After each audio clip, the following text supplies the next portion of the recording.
I never imagined my life would become a battleground in my own home.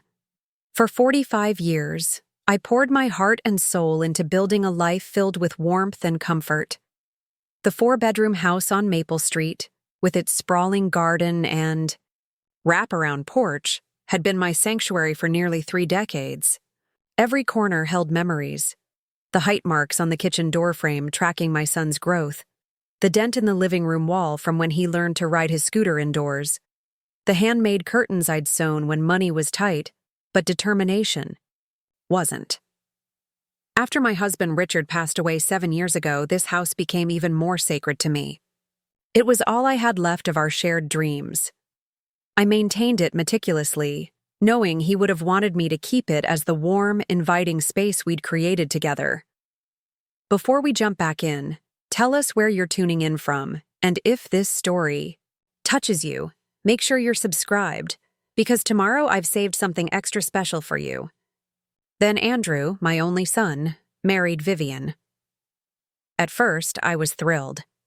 After watching him stumble through a series of short-lived relationships in his 20s, it seemed he'd finally found someone special. Someone with ambition, intelligence, and the kind of striking beauty that turned heads. When he brought Vivian home to meet me 3 years ago, she'd been all warm smiles and considerate questions. She complimented my garden, asked for my chicken pot pie recipe, and even brought a thoughtful gift, a beautiful hand-painted teacup that she claimed reminded her of me. Classic, elegant, and uniquely special. I remember hugging her that day, whispering, "Welcome to the family." How naive I was, not realizing I was inviting a snake into my garden. The transformation began shortly after their wedding. Andrew's financial services firm transferred him to the London office for what was supposed to be a 6-month assignment. Vivian, working remotely as a marketing consultant, suggested they move in with me temporarily instead of paying London rent while maintaining their apartment in the city. "It just makes practical sense, doesn't it, Eleanor?" she'd said, her voice smooth as honey. "Besides, I'm sure you'd love the company. This big house must get lonely." I couldn't argue with her logic, and the thought of having daily company after years of rattling around in an empty house was appealing. So I helped them move their things into the master bedroom, my bedroom. I insisted, of course. I could easily take the smaller guest room, I told them. It would only be for 6 months. That was 18 months ago. The first subtle shift came about 3 weeks after they moved in. I was preparing dinner, beef stew, Andrew's favorite since childhood, when Vivian glided into the kitchen, her designer reading glasses perched on her nose, tablet in hand. "Eleanor," she said, not looking up from her screen, "I've been meaning to ask. Would you mind not using so much garlic in your cooking? The smell clings to everything, and I've noticed my clothes picking it up. It's not very professional when I'm on video calls." I paused, wooden spoon midair. "Of course, dear. I hadn't realized it bothered you." She offered a tight smile. "Thanks so much. Oh, and while we're on the subject, I've reorganized the pantry. It was a bit chaotic. I've labeled everything and created a system. Try to maintain it, would you?" Before I could respond, she was gone, leaving behind only the faint scent of her expensive perfume and the distinct feeling that something fundamental had shifted in my home. Within a month, more requests followed. Could I do laundry on Tuesdays and Fridays only? The sound of the machine disrupted her concentration. Would I mind not watching TV in the living room after 8 p.m.? She and Andrew needed the space for their evening yoga routine. Could I park my car on the street? Her luxury SUV needed protection from the elements in the garage. Would I consider rescheduling my weekly lunch with my sister Patrice? Wednesdays were when their house cleaner came, and they preferred someone be home to supervise. I accommodated each request, telling myself it was temporary, that good mothers make sacrifices, that harmony in the home was worth a few adjustments to my routine. Then the requests became instructions, and the instructions became expectations. "Eleanor, the bathroom needs attention. There's limescale building up on the shower door." "Eleanor, we're out of almond milk again. I've added it to the shopping list on the fridge." "Eleanor, my cream blouse needs to be hand-washed. The instructions are on the label." Andrew witnessed some of these interactions but said nothing. When I finally approached him one evening while Vivian was at a networking event, his response left me cold. "Mom," he sighed, barely looking up from his laptop. "Vivian's under a lot of pressure with her new clients. She's very particular about her environment. It's how she was raised. Can't you just try to be a bit more accommodating for me?" I held my tongue, swallowing the reminder that I had raised him in this very house, without ever treating anyone like household staff, even when I was working 60-hour weeks as a high school principal to provide for him after his father's first heart attack left us financially strained. The final indignity came on a Sunday morning in April. I was in the kitchen, preparing a special breakfast, French toast with fresh berries and real maple syrup, a weekend tradition from Andrew's childhood. I heard them before I saw them. Vivian's voice sharp with annoyance and the sound of her high heels clicking aggressively on the hardwood floor. They entered the kitchen in the middle of an argument.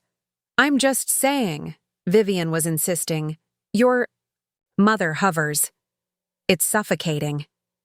I feel like I'm constantly being watched in my own home." My hands froze on the skillet. My own home. The words pierced me like physical blows. Andrew looked uncomfortable. "Viv, come on. This is still technically Mom's house." Vivian tossed her perfectly styled hair. "Is it, though? We pay the property taxes.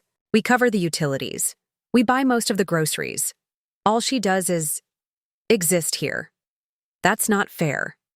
Andrew protested, but his voice lacked conviction. "Isn't it?" She lowered her voice, but not enough. "Your mother is financially dependent on us now, Andrew. Her pension barely covers her personal expenses.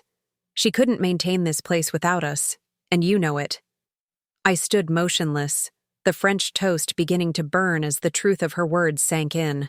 It was true that Andrew had insisted on taking over the property taxes after Richard died, and our investments took a hit in the market downturn. It was true that my pension, while respectable, didn't stretch as far as it once had with inflation. It was true that they purchased groceries, though I did all the cooking. What wasn't true was her implication, that these contributions somehow transferred ownership, literal or figurative, of my home to them. I turned to face them, and from their expressions, I knew they realized I'd heard everything. Andrew looked embarrassed. Vivian's face showed a flash of something, triumph perhaps, before settling into a mask of insincere concern. "Eleanor, I didn't realize we were just—" She trailed off, clearly not actually sorry I'd overheard. "I made breakfast," I said quietly, turning off the burner and transferring the slightly blackened French toast to a serving plate. "It's ready if you're hungry." "Oh," Vivian wrinkled her nose slightly. "We actually have brunch reservations at Clementine's, with the Harrises. You remember Andrew's clients? I mentioned it last week." She hadn't. "We should actually get going. Reservations at 11. Andrew at least had the decency to look guilty. "Sorry, Mom. I forgot to tell you." "Rain check?" I nodded, not trusting myself to speak as they swept out, leaving me alone with a kitchen full of food no one would eat, and a house that no longer felt like mine. After they left, I sat at the kitchen table, picking at the burned French toast, and feeling every one of my 68 years. What had happened to my life? To my home? To my relationship with my son? How had I allowed myself to be so thoroughly diminished in my own space? I thought of my late husband, Richard, of his unfailing support and his favorite saying, "Respect isn't requested, Ellie, it's required." What would he think of how I was being treated? What would he think of how I was allowing myself to be treated? That afternoon, I called my sister Patrice. "They treat you like the help because you act like the help," she said bluntly when I finished, describing the situation. Patrice had never been one to sugarcoat anything. It was why I loved her, even when her honesty stung. "What choice do I have?" I asked. "Andrew's right. I couldn't manage the house on my own financially. Not anymore." "So that's it? You surrender your dignity along with the deed?" "The Eleanor Montgomery I know would never." I flinched at the disappointment in her voice. "What would you have me do? Create conflict? Risk alienating my only child?" "I'd have you remember who you are," she said firmly.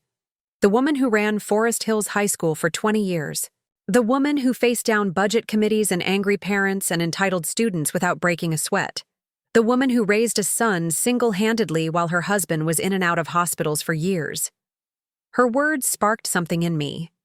A flicker of the fire I'd once had, before grief and age and subtle intimidation had dimmed it. "Besides," Patrice continued, "are you sure you're as financially dependent as they've made you believe? Have you actually looked at your numbers recently?" I hadn't. After Richard died, Andrew had offered to help with my finances, and in my fog of grief, I'd let him. He had access to all my accounts, paid my bills, and managed the small portfolio of investments Richard had left. I received a modest, monthly allowance into my personal checking account, an arrangement that had seemed sensible at the time, but now felt infantilizing. "I think it's time you took back control," Patrice said, "starting with your money." The next morning, after Andrew and Vivian left for work, I drove to First National Bank, where Richard and I had been customers for over 30 years. Martha Schaefer, the branch manager, had been a junior teller when we first opened our accounts. Now she welcomed me with the warm familiarity of decades of shared history. "Eleanor, what a lovely surprise." It's been ages. I hadn't realized how much I'd isolated myself until that moment. It had been nearly 2 years since I'd been to the bank in person, since shortly after Andrew took over my finances. "I need your help, Martha," I said, lowering my voice. "I'd like to review all my accounts, everything." Her expression shifted, becoming professionally concerned. "Of course. Let's go to my office." What I discovered over the next hour left me first confused, then shocked, and finally burning with a cold, clarifying anger. According to the bank's records, my financial situation was significantly better than I'd been led to believe.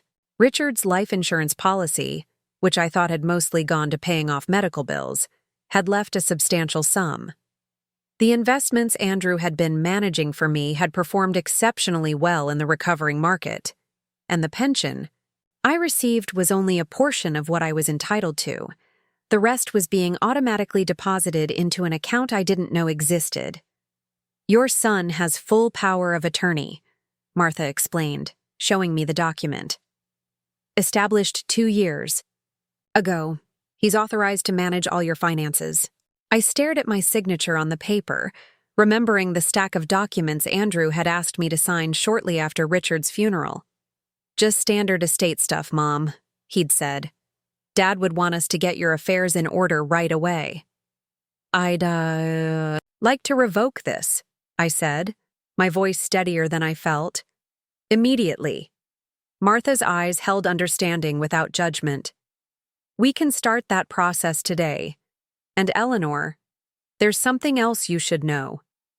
The something else was a second mortgage taken out on my house 6 months ago. A mortgage I had no knowledge of, but which bore what appeared to be my signature. "The funds were transferred to an account at City Investment Bank," Martha said, showing me the transaction record. "It's not an account we have any visibility into." My head spun. A mortgage. On my house.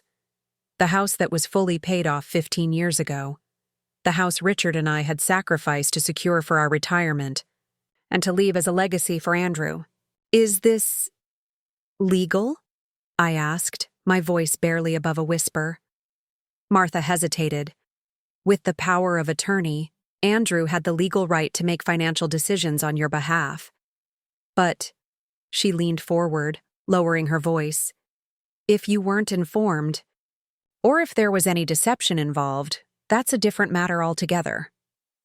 I left the bank with a folder full of documents, a revocation of power of attorney in process, and a crystal clear understanding. I had been betrayed by my own son. The Bakai. Drive home was a blur of emotions, anger, hurt, disbelief, and underneath it all, a growing sense of resolve. In my driveway, I sat in my car for a long moment, staring at the house I'd thought I was in danger of losing. The house that apparently now carried a substantial debt I knew nothing about. My phone buzzed with a text from Vivian.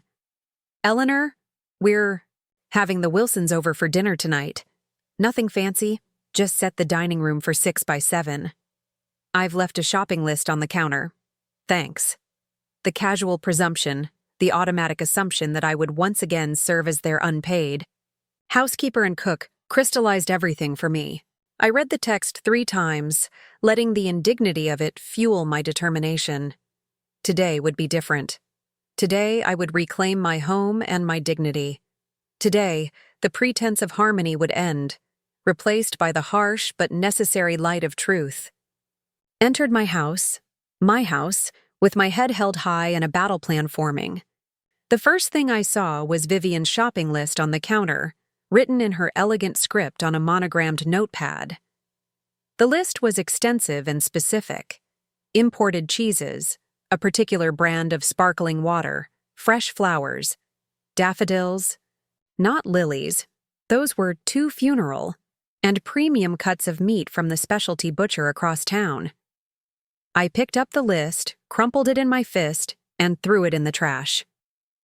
Then I walked to the living room, sat in Richard's old leather armchair, the one Vivian had relegated to the corner because it didn't match her aesthetic, and pulled out my phone. I had calls to make and plans to set in motion before Andrew, and Vivian returned home. The conversation that would change everything was just hours away. My first call was to James Atherton, Richard's longtime attorney and our family friend for over 30 years. Unlike me, James hadn't faded into the background after Richard's death. He'd called regularly, invited me to dinners I usually declined, and sent holiday cards that arrived like clockwork each December. "Eleanor."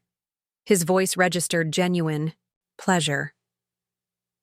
"This is a surprise, a good one." "I need your help, James," I said, dispensing with pleasantries. "It's about Richard's estate, and Andrew." The warmth in his voice cooled instantly. "I've been waiting for this call. How much do you know?" His response confirmed my worst suspicions. "Not enough," I replied, "but I'm learning quickly."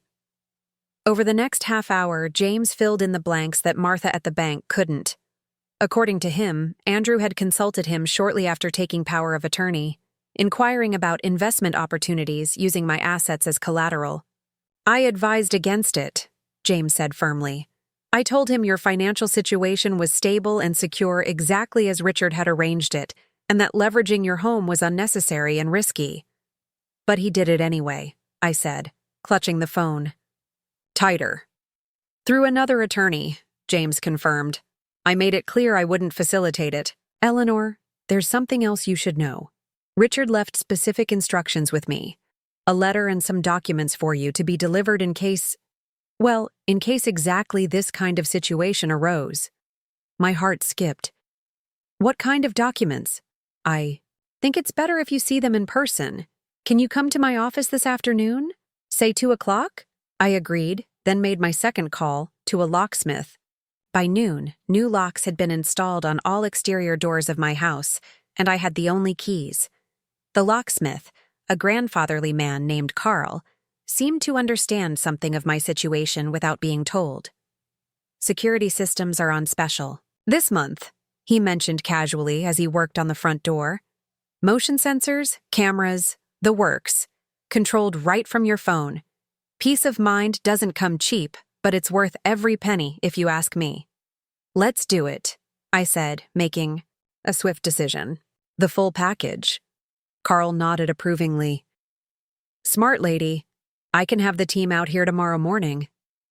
At precisely 2 o'clock, I sat across from James Atherton in his downtown office, feeling more like my old self than I had in years. I'd dressed carefully, not in my usual faded slacks and comfortable sweater, but in a tailored pantsuit I'd worn to school board meetings back when I was still principal.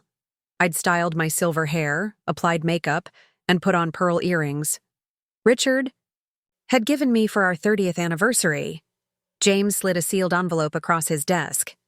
Richard had me prepare this after his second heart attack, when the doctors weren't sure he'd pull through. He updated it several times over the years, most recently about 3 months before he passed. The envelope bore my name in Richard's distinctive handwriting. With slightly trembling fingers, I broke the seal and unfolded the letter inside. My dearest Ellie, if you're reading this, I'm gone. And you're facing trouble from a direction neither of us wanted to consider. Our son. I've watched Andrew's relationship, with money over the years, with growing concern. His sense of entitlement, his impatience for the finer things without the willingness to work for them as we did. I didn't want to worry you or create division in our family, but I also couldn't leave you unprotected. So I've created what James calls a financial failsafe. The bulk of our wealth isn't in the accounts Andrew knows about. I established a separate trust in your name with Meridian Financial. The details are in the enclosed documents. It's substantial. Ellie, enough to keep you comfortable for the rest of your life, regardless of what happens with the house or the other accounts. I also want you to know that I left Andrew his own trust. He's been receiving quarterly disbursements since my death. If he's led you to believe he's supporting you financially, or that he needs your assets to maintain his lifestyle, he's being dishonest. I'm sorry to put this burden on you. I should have addressed these issues with Andrew while I was still there to bear the brunt of his reaction. That was my failure as a father. Remember who you are, Eleanor Montgomery. You've never been anyone's doormat. Don't start now, not even for our son. All my love, always, Richard. Tears blurred my vision as I set down the letter. Richard had known. He'd seen in Andrew what I'd been unwilling to acknowledge, and he'd protected me from beyond the grave. James quietly passed me a tissue. There's more, Eleanor. The trust documentation, account numbers, and a detailed financial statement. He slid another folder across to me. As of last month's statement, the Meridian Trust holds just over $3 million. I nearly dropped the folder. $3 million? Richard was an excellent investor, and this money has been growing untouched for years. It's mostly in blue-chip stocks and stable municipal bonds. Very conservative, very secure. James smiled slightly. He called it your Independence Fund. Andrew knows nothing about this? Nothing. And legally, he has no claim to it. It's structured as an irrevocable trust with you as the sole beneficiary. Even with a power of attorney, he can't touch it. I sat back, processing this information. All this time, I'd believed myself. Financially vulnerable, dependent on Andrew's generosity, when in fact I was a millionaire several times over. The realization was simultaneously liberating and infuriating. What about the second mortgage on my house? I asked. Is there any way to find out what happened to that money? James's expression turned grim. I've taken the liberty of doing some preliminary research. The mortgage was for $675,000. The entire amount was transferred to a business account at Citi. Investment bank registered to something called Transcendent Ventures LLC. And what is Transcendent Ventures? A corporation established 18 months ago. The registered officers are Andrew Montgomery and Vivian Montgomery. The pieces clicked into place with sickening clarity. My son and daughter-in-law had mortgaged my home, without my knowledge, to fund some business venture of their own. They'd stolen from me, plain and simple, using my identity and their position of trust. What are my options? I asked, surprised at how steady my voice sounded. James leaned forward. That depends on what you want, Eleanor. If you want to pursue criminal charges for identity theft and financial fraud, you have a strong case. If you'd prefer to handle this as a family matter, we can approach it as a civil issue. demand repayment, place liens against their assets, that sort of thing. And the house? The mortgage is legally problematic since there's clear evidence of deception, but unwinding it will take time.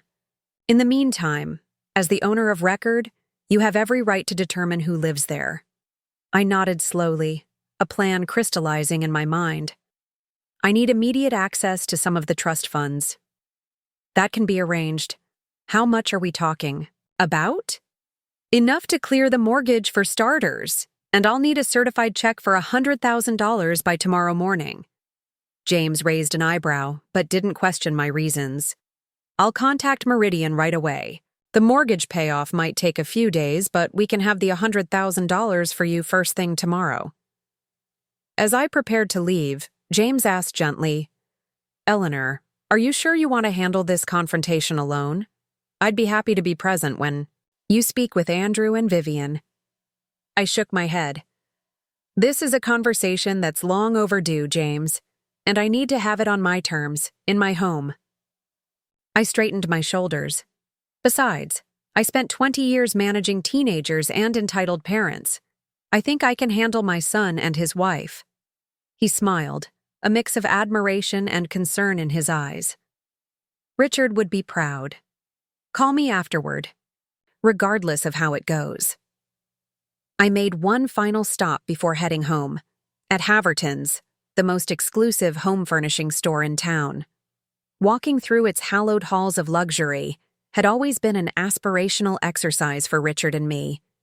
Something we did on anniversaries, picking out things we'd buy someday. Today, I walked in as a customer with genuine buying power. A saleswoman approached, her practiced smile faltering slightly as she assessed my age and what she perceived as my financial status. "Can I help you find something specific today?" "Yes," I replied confidently. "I'm redecorating my master bedroom. Completely. I'll need everything. Furniture, linens, accessories. Delivered tomorrow." Her smile turned genuine at the prospect of a substantial commission. "That's quite a quick turnaround, but for a full room package, I'm sure we can arrange it. Did you have a particular style in mind?" By 6 o'clock, I was back home, having spent an exorbitant amount on a bedroom suite that perfectly matched my, not Vivian's, minimalist aesthetic. I'd also stopped at the grocery store, but not for the items on Vivian's discarded list. Instead, I'd purchased ingredients for a simple meal of my choosing. I was in the kitchen preparing chicken casserole, not the elaborate appetizers Vivian had planned, when I heard the front door handle jiggle, followed by the sound of a key unsuccessfully turning in the new lock. "Mom?" Andrew called out, his voice edged with confusion. "The key isn't working." I walked unhurriedly to the door and opened it, facing my son and daughter-in-law with a smile that didn't quite reach my eyes. "I had the locks changed today." Andrew blinked in surprise.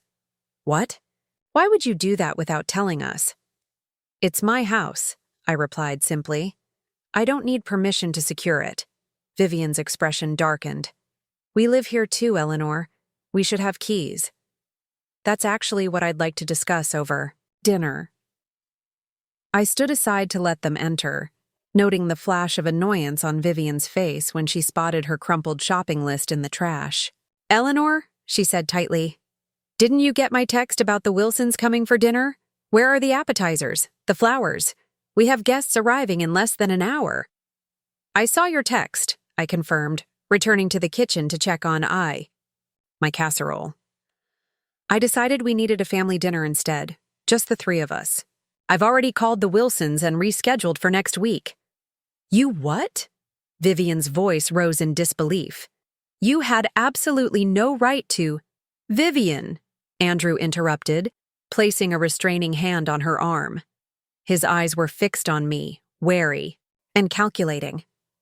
I recognized that look. It was the same one he'd worn as a teenager when caught in a lie. "Mom, what's going on?"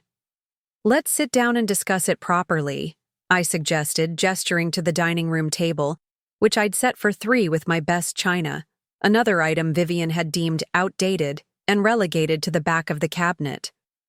Reluctantly, They took their seats. I brought out the casserole and a bottle of wine I'd been saving for a special occasion. This qualified. I visited the bank today. I began casually, serving the food. And then I had a fascinating conversation with James. Atherton. Andrew's face drained of color so quickly I momentarily feared he might faint. James? Why would you— He gave me a letter from your father, I continued, pouring the wine. Very enlightening. It seems I'm not nearly as financially dependent as I've been led to believe. Vivian's gaze darted to Andrew, who sat frozen, fork suspended midair. Mom, I can explain about the accounts.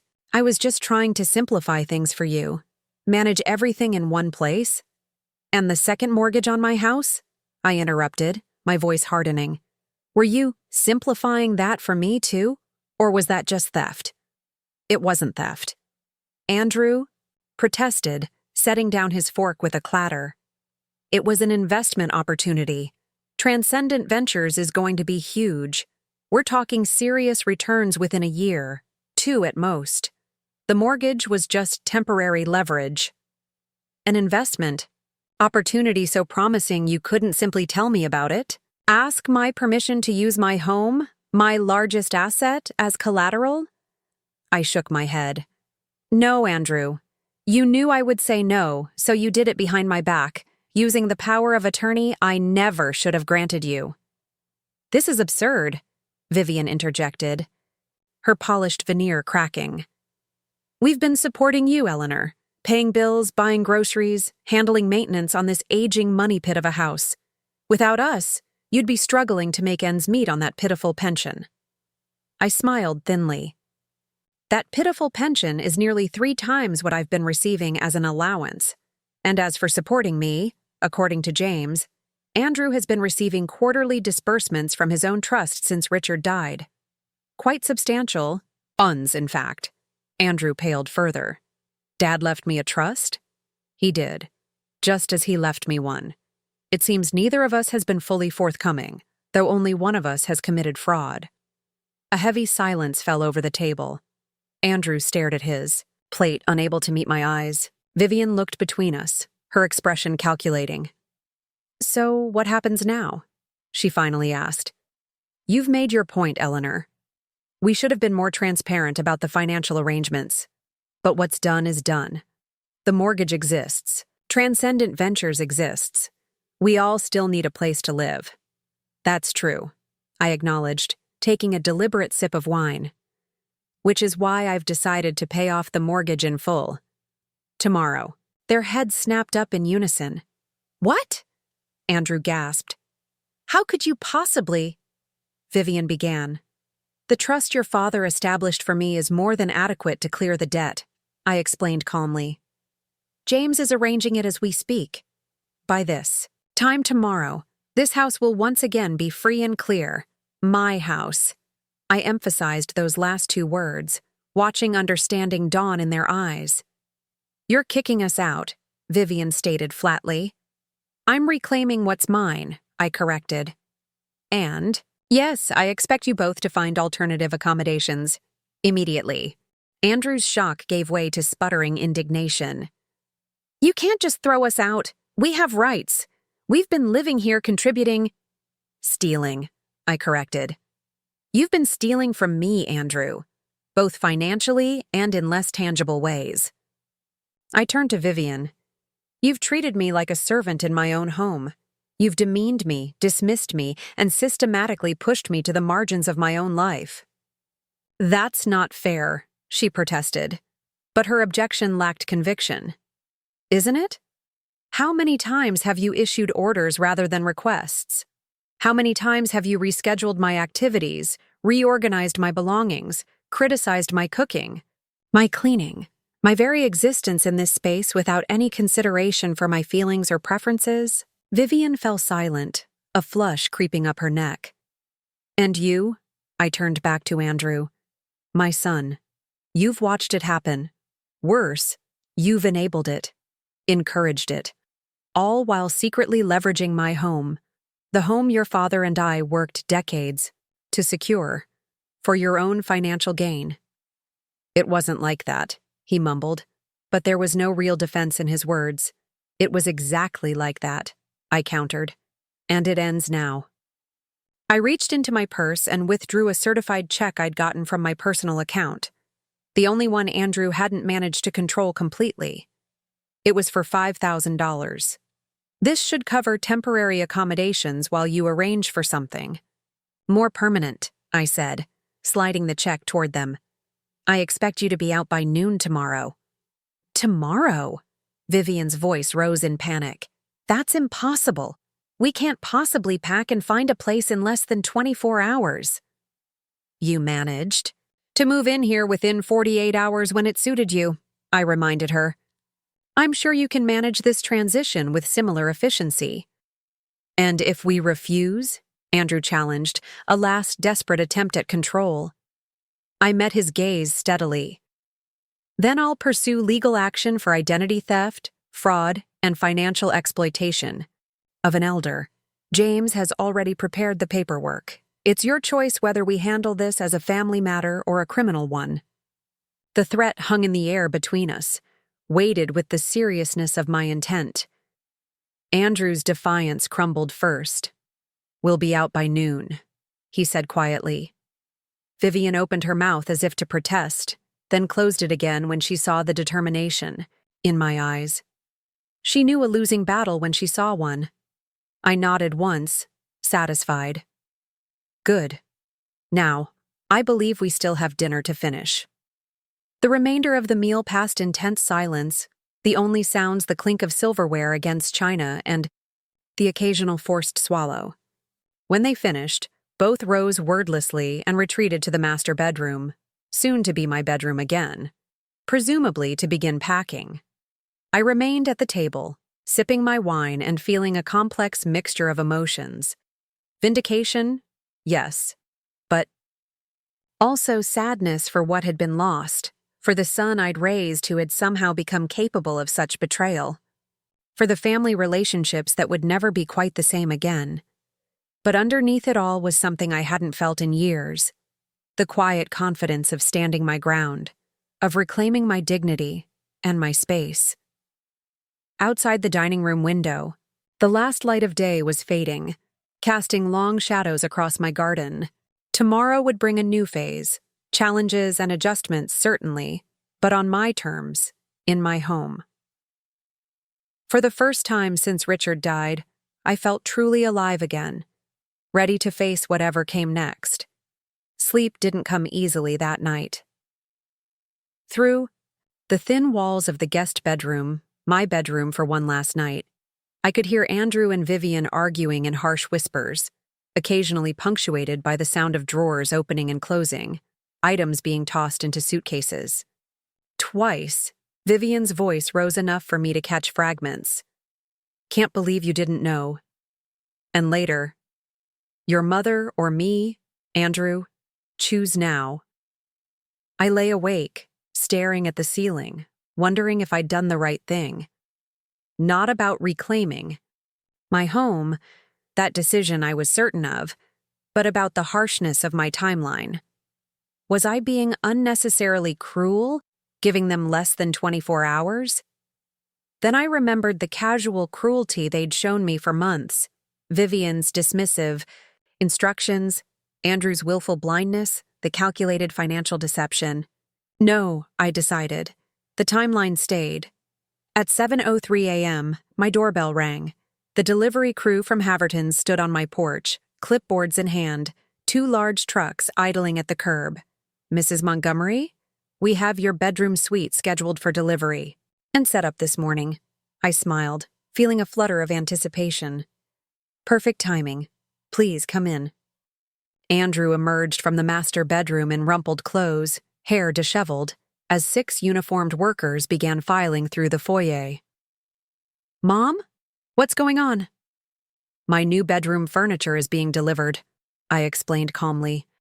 They'll need access to the master suite. His face clouded. We're still packing in there.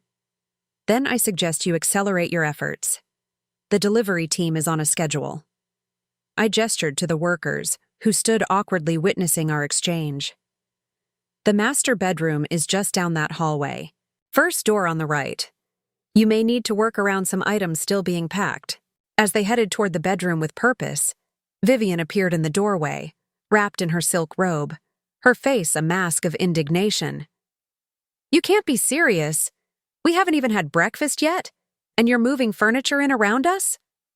"Time is of the essence," I replied mildly. "I've made coffee in the kitchen if you'd like some. There's also a lovely cafe 2 blocks down that serves an excellent breakfast." The passive-aggressive suggestion that they take their morning meal elsewhere wasn't lost on either of them.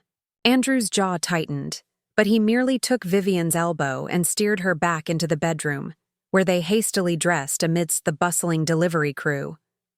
10 minutes later, they emerged fully clothed, Vivian clutching her designer makeup bag like a shield. "We'll be back in a few hours to finish packing," Andrew informed me stiffly. "I'll be here," I assured him. "The locksmith has provided me with temporary keys for you both. They'll work until 2 p.m., after which the codes will change again." The look he gave me was part disbelief, part grudging respect. He'd never seen this side of me, the administrator who managed 100-person staffs and multi-million-dollar school budgets, who could silence a rowdy assembly with a single raised eyebrow.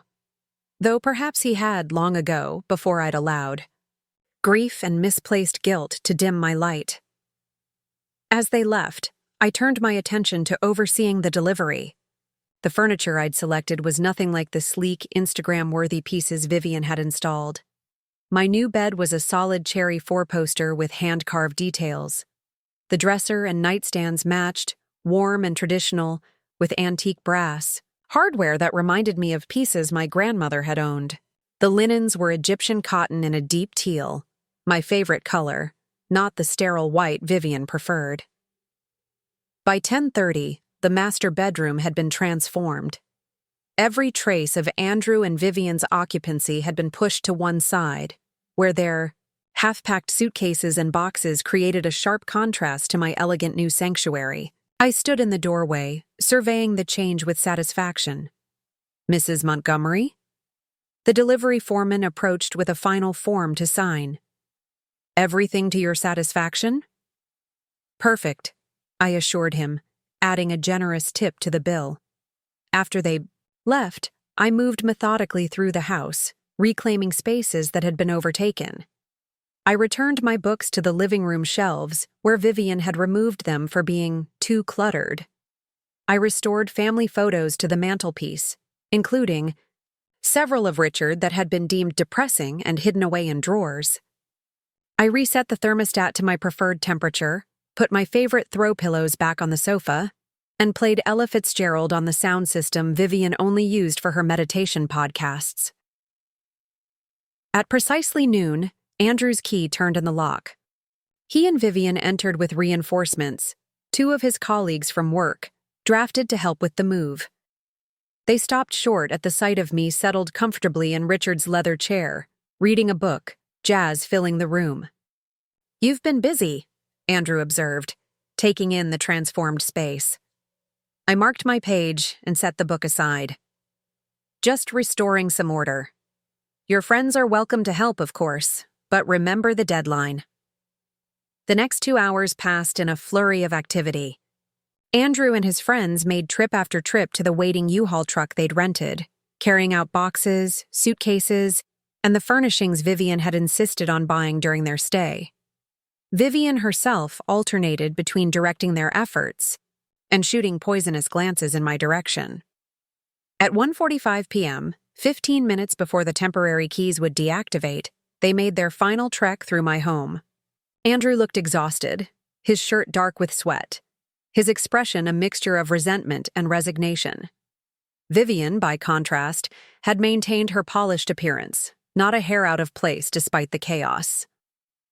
"I think that's everything," Andrew said, standing awkwardly in the foyer that had once welcomed him home every day of his childhood. "If we've missed anything, I'll set it aside," I offered. "You can arrange to pick it up later." Vivian stepped forward, her chin raised defiantly. I'd like to say something before we go. Andrew placed a warning hand on her arm. Viv, now isn't the time. She shook him off. No, I need to say this. She fixed me with a cold stare. You may think you've won some great victory here, Eleanor, but all you've really done is ensure you'll die alone. No child wants a mother who would throw them out on the street over money. I met her gaze steadily. Is that what you think this is about? Money? What else? You discovered you're richer than you thought, so suddenly you don't need us anymore. That's the very definition of materialism. I laughed softly, the sound seeming to surprise her. Vivian, this has never been about money. This is about respect, dignity, the basic courtesy of treating someone as a human being with thoughts, feelings, and autonomy, not as a servant or an inconvenience to be managed. We never treated you like— You absolutely did, I cut her off. Both of you. And worse, you stole from me. You leveraged my home, my security, without my knowledge or consent. That's not a misunderstanding, Vivian. That's a betrayal. Andrew, at least, had the grace to look ashamed. Vivian merely tightened her lips into a thin line. As for dying alone, I continued, I was alone in this house for 5 years before you arrived, and I managed quite well. I have friends. Yes, actual friends, though you've done your best to isolate me from them. I have my sister, my former colleagues, my book club. I have a life that doesn't revolve around catering to your whims or financing Andrew's business ventures. I turned to my son. The door isn't permanently closed, Andrew. When you're ready to have an honest conversation about the money, about these past 18 months, about the kind of relationship we might rebuild, I'll be here. But it will be on equal footing, with mutual respect. For a moment, something vulnerable flickered in his eyes. A glimpse of the boy I'd raised, rather than the entitled man he'd become. Then Vivian tugged his sleeve, and the moment passed. Goodbye, Mom, he said quietly. I watched from the window as they drove away, the U-Haul lumbering behind Andrew's sleek company car. I'd expected to feel triumphant in this moment, or perhaps melancholy. Instead, I felt oddly peaceful, as if I'd set down a heavy burden I'd been carrying for too long. The house seemed different already, lighter, somehow, though objectively it was now emptier. I wandered from room to room, reacquainting myself with my own space, mentally planning small changes I'd make in the coming days. The security system Carl had promised would be installed tomorrow. Perhaps I'd convert Andrew's old bedroom into a proper home office, or maybe a craft room where I could finally take up painting, as I'd always wanted to. That evening, as I prepared to sleep in my new bed for the first time, my phone rang. It was James. The mortgage has been paid in full, he informed me without preamble.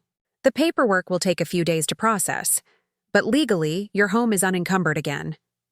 Thank you, James, for everything. How did it go today? He asked gently. I sighed, settling against my new pillows. About as well as could be expected. They're gone. The locks are changed. I'm alone in my house again. And how do you feel about that? Relieved, I admitted. And sad. And angry.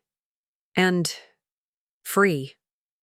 All perfectly reasonable responses, he assured me. Eleanor, I hope you don't mind my asking, but have you given any thought to what comes next? What do you mean? Well, he said carefully, you're a relatively young woman. I'm 68, James, I interrupted with a slight laugh. As I said, relatively young, he persisted, in excellent health, financially secure, and now free from the constraints that have been holding you back. The world is essentially open to you in a way it perhaps hasn't been before. I'm just wondering what you plan to do with that freedom. His question caught me off guard. What did I want to do? For so long, my identity had been defined by my roles: principal, wife, mother, widow, and most recently, glorified housekeeper. Who was I outside of those designations? What did Eleanor Montgomery want for herself? I'm not sure yet, I admitted, but I think I'm going to enjoy figuring it out. After we hung up, I lay awake in my beautiful new bed, James's questions circling in my mind. What came next? The possibilities seemed simultaneously thrilling and terrifying. My contemplation was interrupted by the chime of my phone, a text message. It was from Patrice. How did it go today? Need me to come over with wine and sympathy? I smiled at my sister's offer. They're gone. I'm fine. But yes to the wine. Rain check for tomorrow? Her reply came instantly. You got it. Proud of you, Ellie. 3 simple words that meant everything. Proud of you. When was the last time anyone had said that? To me? When was the last time I'd felt proud of myself? I fell asleep that night with a plan forming, not a detailed roadmap, but the broad strokes of a life reclaimed. The next morning, I woke early, feeling more rested than I had in months. After coffee on my porch, barefoot in my robe, Vivian had always found déclassé. I made a series of phone calls. First to Martha at the bank, arranging a full review of my accounts and establishing new online banking credentials that only I would control. Next to my old friend Diane, who'd been the assistant principal under me for 15 years and now sat on the board of the county's education foundation. We hadn't spoken in nearly a year, another casualty of my shrinking world under Vivian's influence. Eleanor Montgomery, she exclaimed warmly, to what do I owe this pleasure? I've been thinking about getting involved again, I told her. Not full-time administration, obviously, but perhaps some consulting or mentoring. Is the foundation still running that program for new principals? Absolutely, and we're always short on qualified mentors. Are you serious about this? Very, I confirmed. I think it's time I put my experience to use again. Well, this is wonderful timing, Diane said, her voice animated with excitement. We've actually been discussing expanding our mentorship program to include more support for administrators in underserved districts. Your experience would be invaluable. By the time we finished the call, I had a lunch meeting scheduled for the following week and a tentative commitment to join their advisory committee. My third call was to a real estate agent, not to sell my home, but to help me evaluate its current market value and advise on any updates that might be worthwhile. If I was going to live here for the next chapter of my life, I wanted it to fully reflect my tastes and needs, not just be a de-Vivianized version of what I'd had before. Around noon, the security system team arrived. Carl himself led the installation, explaining each component as they worked. Door sensors, window monitors, motion detectors, and cameras covering all entry points. They set up the control panel in the kitchen and installed the app on my phone, walking me through all the features. You've got complete control now, Carl said as they prepared to leave. System arms automatically at 10 p.m. unless you override it. Disarms with your code or phone. Alerts go straight to your device and the monitoring company. No one's getting in here without you knowing about it. I thanked him, feeling another piece of my new reality click into place. This wasn't just about keeping Andrew and Vivian out, though that was certainly part of it. This was about creating a secure foundation for whatever came next. Patrice arrived at 6, as promised, with not 1 but 2 bottles of wine and a bag from my favorite Italian restaurant. I figured you wouldn't feel like cooking, she explained, bustling into my kitchen with the familiarity of decades of sisterhood. Also, I wanted to see the new furniture, and the new you. The new me? I echoed, accepting the glass of Cabernet she poured. Yes, the you who finally remembered she has a backbone. Patrice raised her glass in a toast. To my sister, who's back from the dead. I clinked my glass against hers. I wasn't that bad. Worse, she contradicted. You were fading before my eyes, Eleanor. Every time I saw you, there was less of you there. That spark, that fire that made you you, it was going out. I didn't realize it was that obvious, I murmured. To someone who's known you your entire life. Blindingly so. She took a sip of wine. But that's over now. So tell me everything. How did they take it? Was there drama? Did Vivian break anything? On her way out? I always pegged her as a plate thrower. I laughed, appreciating my sister's ability to find humor even in painful situations. No broken plates. Just broken relationships, I suppose. Patrice sobered. Are you really okay, Ellie? It's one thing to stand up to them, another to process what they did to you, the betrayal, the deception. I'm getting there, I answered honestly. It helps to be taking action, making plans. I already feel more like myself than I have in years. Good. She squeezed my hand.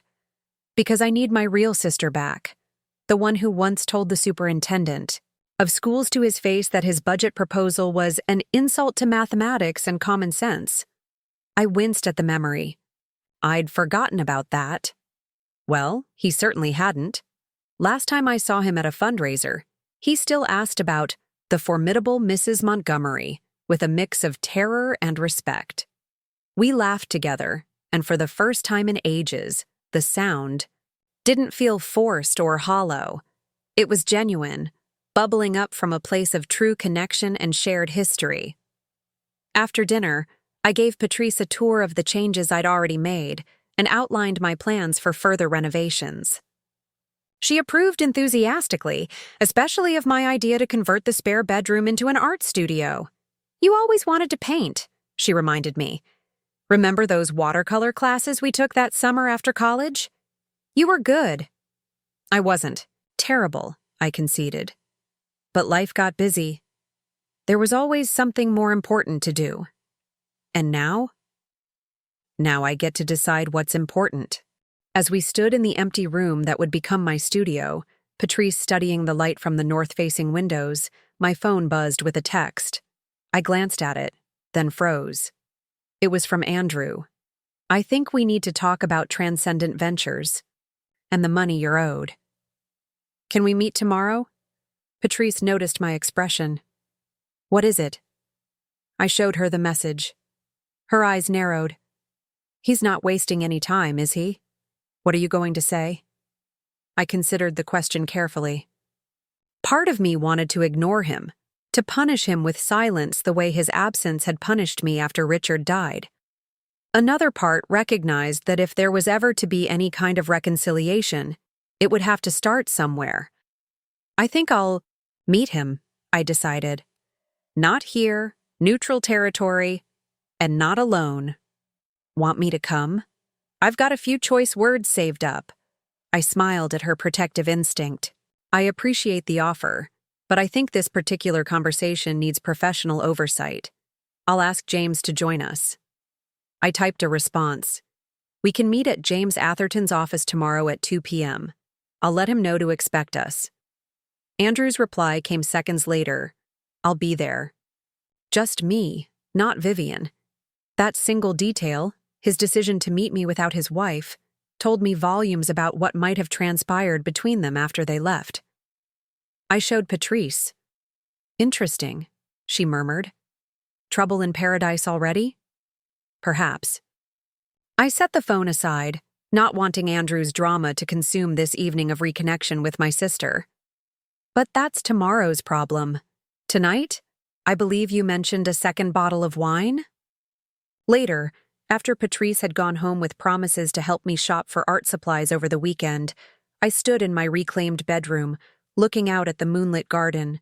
So much had changed in just 2 days. My home was mine again.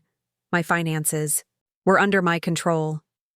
My future stretched before me, uncertain but full of possibilities. As I turned away from the window, my gaze fell on a photograph I'd placed on my new dresser. Richard and me on our 30th anniversary, both of us gray-haired, but beaming with the deep contentment of a life well shared. I touched his face through the glass. You were right, I whispered to him. I was never anyone's doormat. Tomorrow would bring a conversation with Andrew that would determine whether we had any relationship to salvage. But regardless of its outcome, I knew this with certainty. I would never again allow anyone to diminish me in my own home, or anywhere else. Eleanor Montgomery was back, and she was just getting started. I arrived at James Atherton's office 15 minutes early the next day, dressed in a navy blue suit that had once been my principal's uniform. James greeted me with a warm handshake and ushered me into his spacious corner office, where a small conference table had been set up with water, notepads, and pens. "I've reviewed all the financial information regarding Transcendent Ventures," he informed me as we waited. "It's interesting, to say the least." "Interesting good or interesting bad?" James tilted his head non-committally. "Let's just say I have questions about their business model. I've prepared a list of specific items to address with Andrew." At precisely 2 p.m., the receptionist announced Andrew's arrival. I steeled myself, unsure what version of my son would walk through that door. The defiant man who had left my house yesterday, or someone different. The answer came immediately.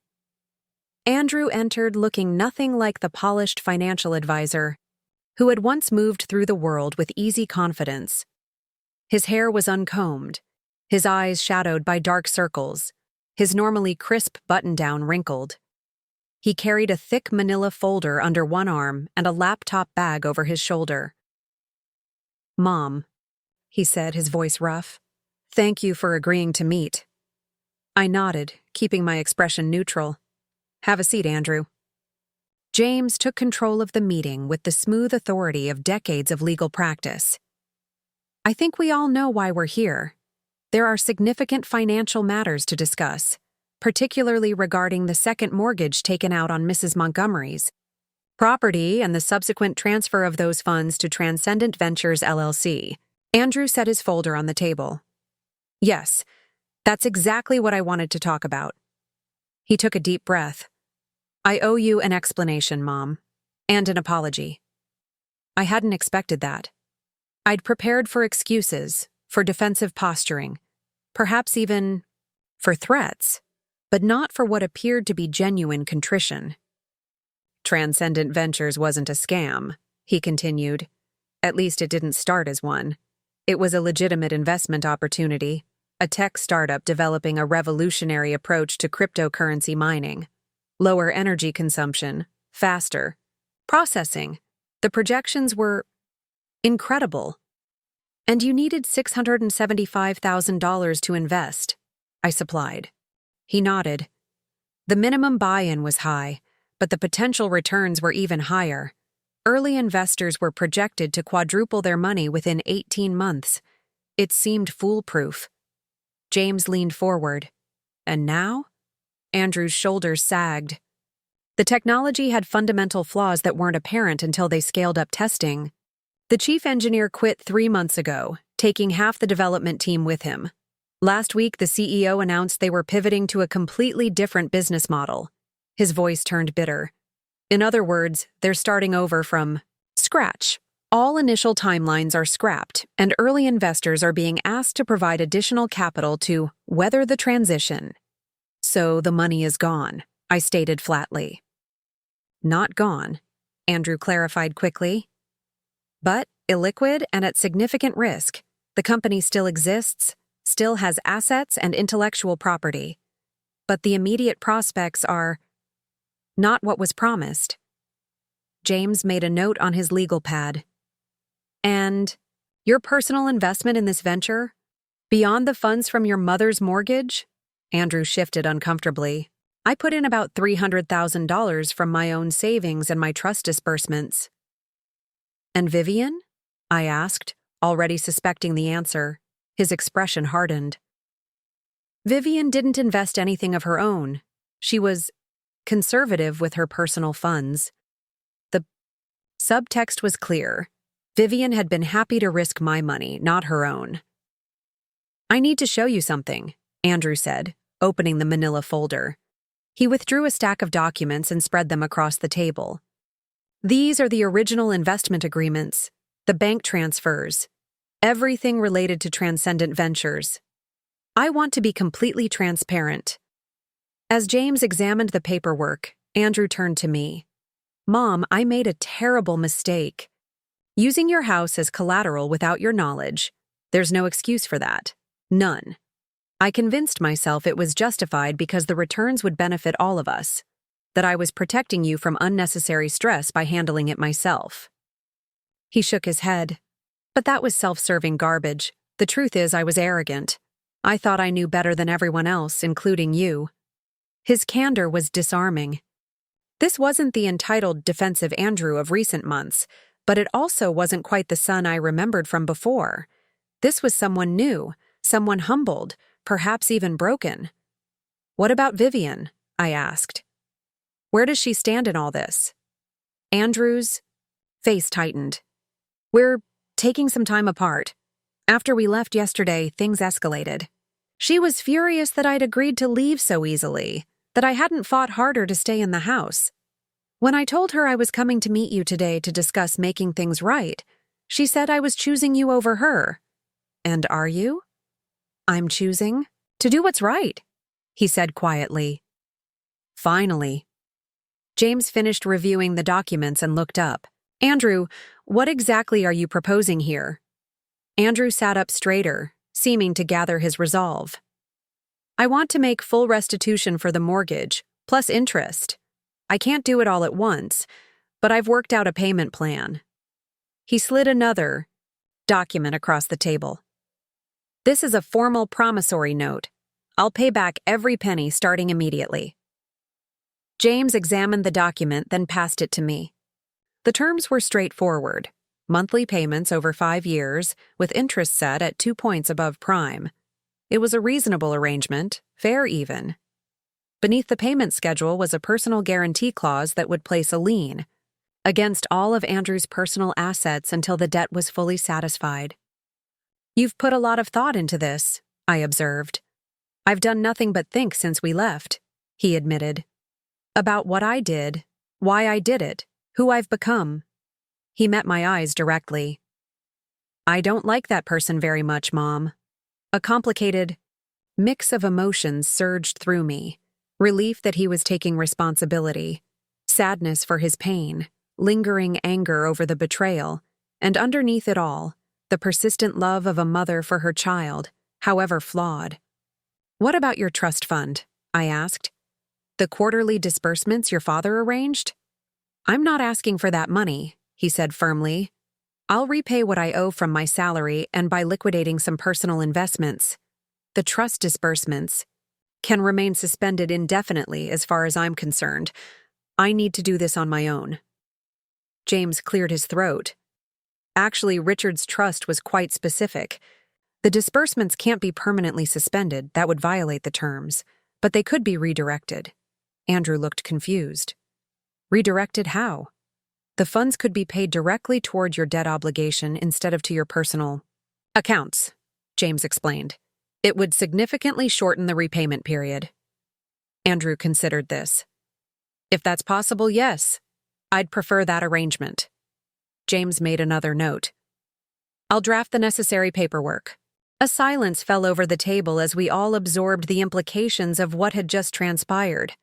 Andrew wasn't trying to escape responsibility. He wasn't making excuses. He was offering genuine atonement. Where are you staying now? I finally asked. I've taken a short-term rental near my office, he replied. It's small, but it's just me for now, so he let the sentence trail off, the status of his marriage clearly a raw subject. And Vivian? His jaw tightened. She's staying with her parents while she reconsiders her options, as she put it. I nodded, not pushing further.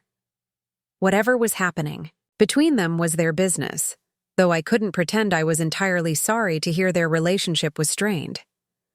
I have one more question, I said. Why did you do it, Andrew? Not the financial part, you've explained that, but the rest of it.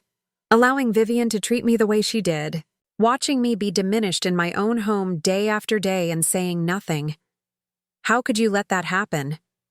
His face crumpled with genuine shame. I have no defense, Mom. None. He stared down at his hands. At first, I told myself Vivian was just particular, that her standards were different from yours. Then I convinced myself you didn't really mind, that you were happy to have company, to be needed. He looked up, his eyes damp. But the truth is, I was a coward. Standing up to Vivian meant conflict, and I've never been good with conflict. Dad was the backbone in our family. After he died, I think I started looking for someone else to make decisions, to take control. Vivian was all too happy to fill that role. That doesn't excuse what happened, I said firmly. No, it doesn't, he agreed immediately. Nothing does. I betrayed you in every way a son can betray his mother, and I will regret that for the rest of my life. The raw honesty in his voice reached something in me. Not forgiveness, not yet, but perhaps the beginning of understanding. James, ever the pragmatist, redirected us to the business at hand. Let's formalize this agreement, shall we? I'll need both of you to sign the promissory note, and I'll prepare the trust redirection documents by tomorrow. As we concluded the meeting, Andrew hesitated before leaving. Mom, I know I have no right to ask anything of you, but would it be possible for us to talk again? Maybe over coffee sometime. Just to talk, no agenda.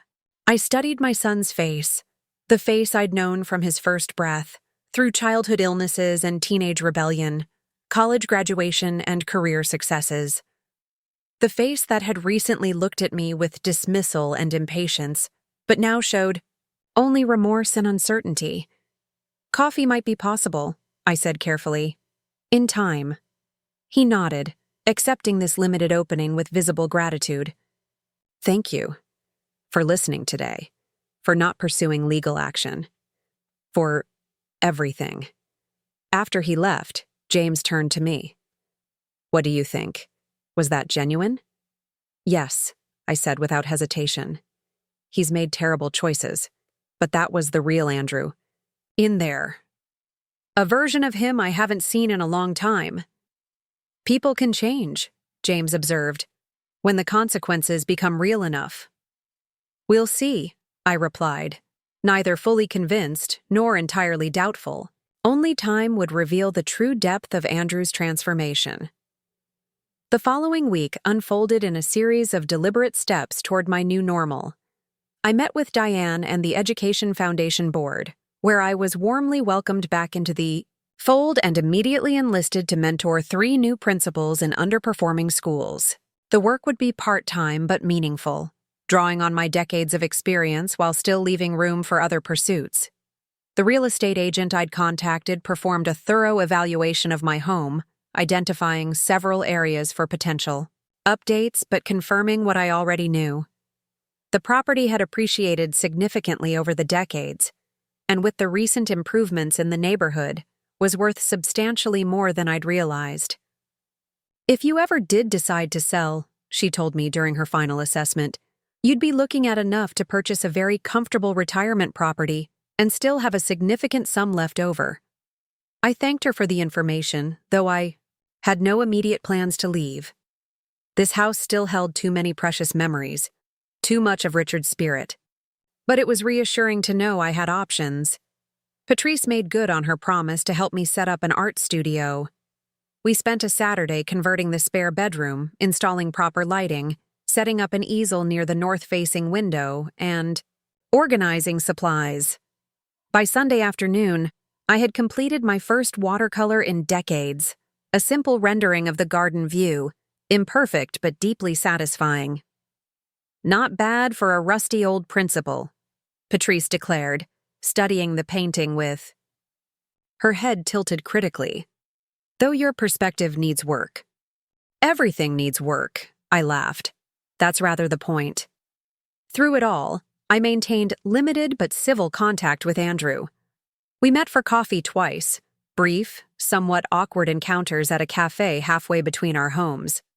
Our conversations remained superficial at first, carefully navigating around the still tender wounds of recent months.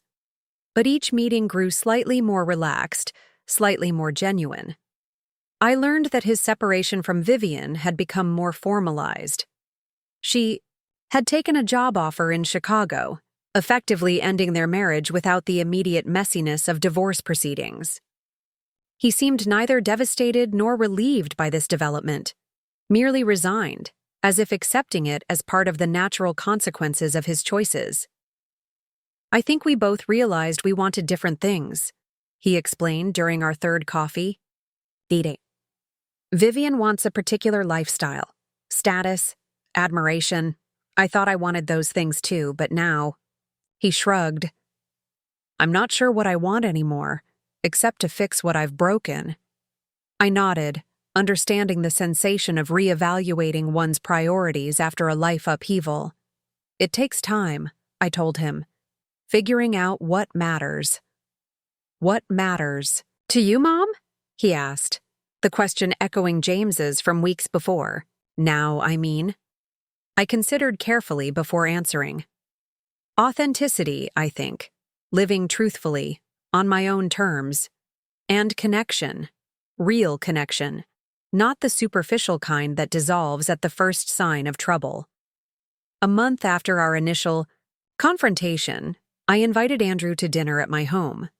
It was a significant step, allowing him back into the space that had been the epicenter of our conflict. I wasn't entirely certain I was ready, but something told me this threshold needed to be crossed if we were to have any kind of future relationship. He arrived exactly on time, bearing a small potted orchid rather than cut flowers, a gesture I appreciated for its longevity. I welcomed him into the house, watching his eyes take in the changes I'd made: the rearranged furniture, the new wall colors, the framed watercolors, my own, that now hung in the hallway.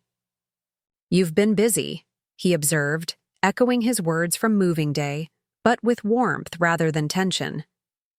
"Reclaiming spaces," I explained simply. I had prepared Richard's pot roast, an old family favorite that had featured at many Sunday dinners throughout Andrew's childhood. As we sat at the dining room table, just the two of us now, in a room designed for a family, I felt the weight of both absence and possibility. "I got a letter from Transcendent Ventures yesterday," Andrew said as we began eating. "They're being acquired by a larger tech firm.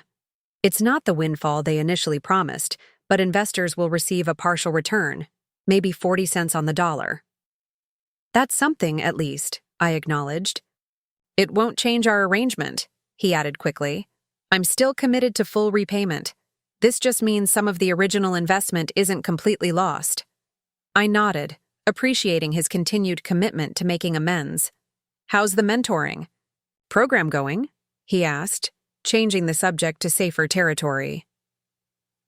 As we continued through dinner, discussing my work with the new principals, his recently acquired hobby of weekend hiking, and Patrice's ongoing campaign to get me to join her book club, I felt a subtle shift in our dynamic. We weren't quite mother and son as we had been before. Too much had happened for that easy relationship to fully return. But we weren't adversaries either. We were, perhaps, two adults finding our way toward a new kind of connection, one built on clearer boundaries and mutual respect. After dessert, apple crumble, another family tradition, we moved to the living room. I settled into Richard's leather chair, now restored to its rightful place of prominence, while Andrew sat on the sofa. "I've been seeing a therapist," he volunteered suddenly, "trying to understand certain patterns in my life." "That sounds worthwhile," I said, careful to keep judgment from my voice. "It is. Difficult, but worthwhile." He hesitated. "We've been talking about Dad a lot, about how his death affected me, about how I might have been looking for someone to replace his authority in my life." I remained silent, recognizing his need to work through these thoughts aloud. "I think that's part of why I was so susceptible to Vivian's approach to things. She was so certain about everything. It was easier to defer to that certainty than to find my own." "Your father was a strong personality," I acknowledged. "That can cast a long shadow." "But you never seemed overwhelmed by it," Andrew observed. "You had your own strength." "Different, but equal," I agreed. That was the balance. In our marriage, we each had domains where we led, areas where we deferred. The key was respect. Andrew nodded slowly. That's what was missing with Vivian and me. The mutuality. And definitely what was missing in how we treated you. He met my eyes directly. I'm truly sorry, Mom. For all of it. The apology hung in the air between us, sincere and unadorned. Not the first he'd offered, but perhaps the most straightforward, the least burdened by explanation or excuse. I know, I said simply. We sat in companionable silence for a moment, the evening light casting long shadows through the windows. Do you think we'll ever get back to where we were? Andrew finally asked. Before all this? I considered his question, carefully. No, I answered honestly. I don't think we can go back to that place. Too much has happened, but perhaps we can go forward to somewhere new. Somewhere better, even. Better how? More honest. More equal. I'm not just your mother, Andrew. I'm a person with my own life, my own needs and boundaries. I think for a while we both forgot that. He nodded slowly. I'd like that. The going forward part. As Andrew prepared to leave that evening, he paused at the door. Next time, maybe, I could cook for you? At my place? It's nothing fancy, but I'm learning. Made a decent lasagna last weekend. The invitation represented another small step in our evolving relationship. Him hosting me, taking on the role of provider rather than taker. I'd like that, I told him. After he left, I walked through my quiet house, touching familiar surfaces, savoring the peace that now permeated spaces that had once been filled with tension. In the master bedroom, my bedroom, I sat at the dressing table that had been Richard's last anniversary gift to me, looking at my reflection in the beveled mirror. The woman who gazed back at me wasn't the diminished, uncertain person I'd been. Just months ago. This Eleanor Montgomery had clear eyes, a straight spine, and a sense of quiet confidence that radiated from within. This was a woman who had reclaimed not just her home, but herself. You were right, Richard, I whispered to the empty room. I never was anyone's doormat. Outside, the evening had deepened into night. I stood at the window, looking out at the garden where spring bulbs were just beginning to emerge from the soil, new life pushing up through the remnants of winter. In a few weeks, there would be daffodils and tulips, then summer's abundance of roses and dahlias. The garden would continue its eternal cycle of renewal, just as I had begun mine. The confrontation that had changed everything was now behind me. Ahead lay a future of my own making, with boundaries firmly established, relationships renegotiated on equal terms, and the freedom to define myself not through others' expectations, but through my own choices. It had been a painful journey, but a necessary one. And as I turned from the window to embrace the solitude of my reclaimed sanctuary, I felt nothing but gratitude for the hard-won wisdom it had brought me. Eleanor Montgomery was home at last, in every sense of the word. 6 months after that pivotal confrontation in my dining room, life had found a rhythm that felt both familiar and entirely new. My work with the Education Foundation had expanded beyond mentoring to include curriculum development for a leadership program aimed at educators in underserved communities. 3 mornings a week, I collaborated with a team of passionate professionals who valued my experience and perspective, a stark contrast to the dismissive treatment I'd endured from Vivian. My watercolor skills had improved with consistent practice. What had begun as a therapeutic outlet became a genuine passion. I'd even sold 2 paintings at a local art fair, more thrilling for the validation than for the modest sums they commanded. The spare bedroom, once a symbol of my displacement in my own home, had transformed into a light-filled studio where I spent peaceful hours experimenting with colors and techniques. Andrew and I had settled into a tentative but healing relationship. We met weekly, alternating between his apartment and my home, sometimes cooking for each other, sometimes meeting at restaurants.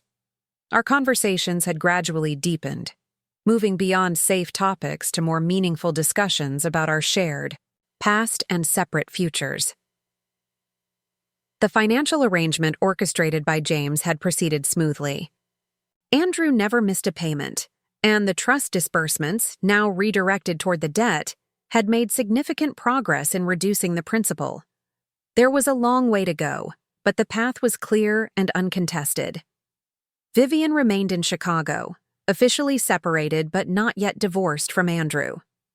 He spoke of her rarely, and when he did, it was with a detached thoughtfulness that suggested he was still processing the lessons of their relationship.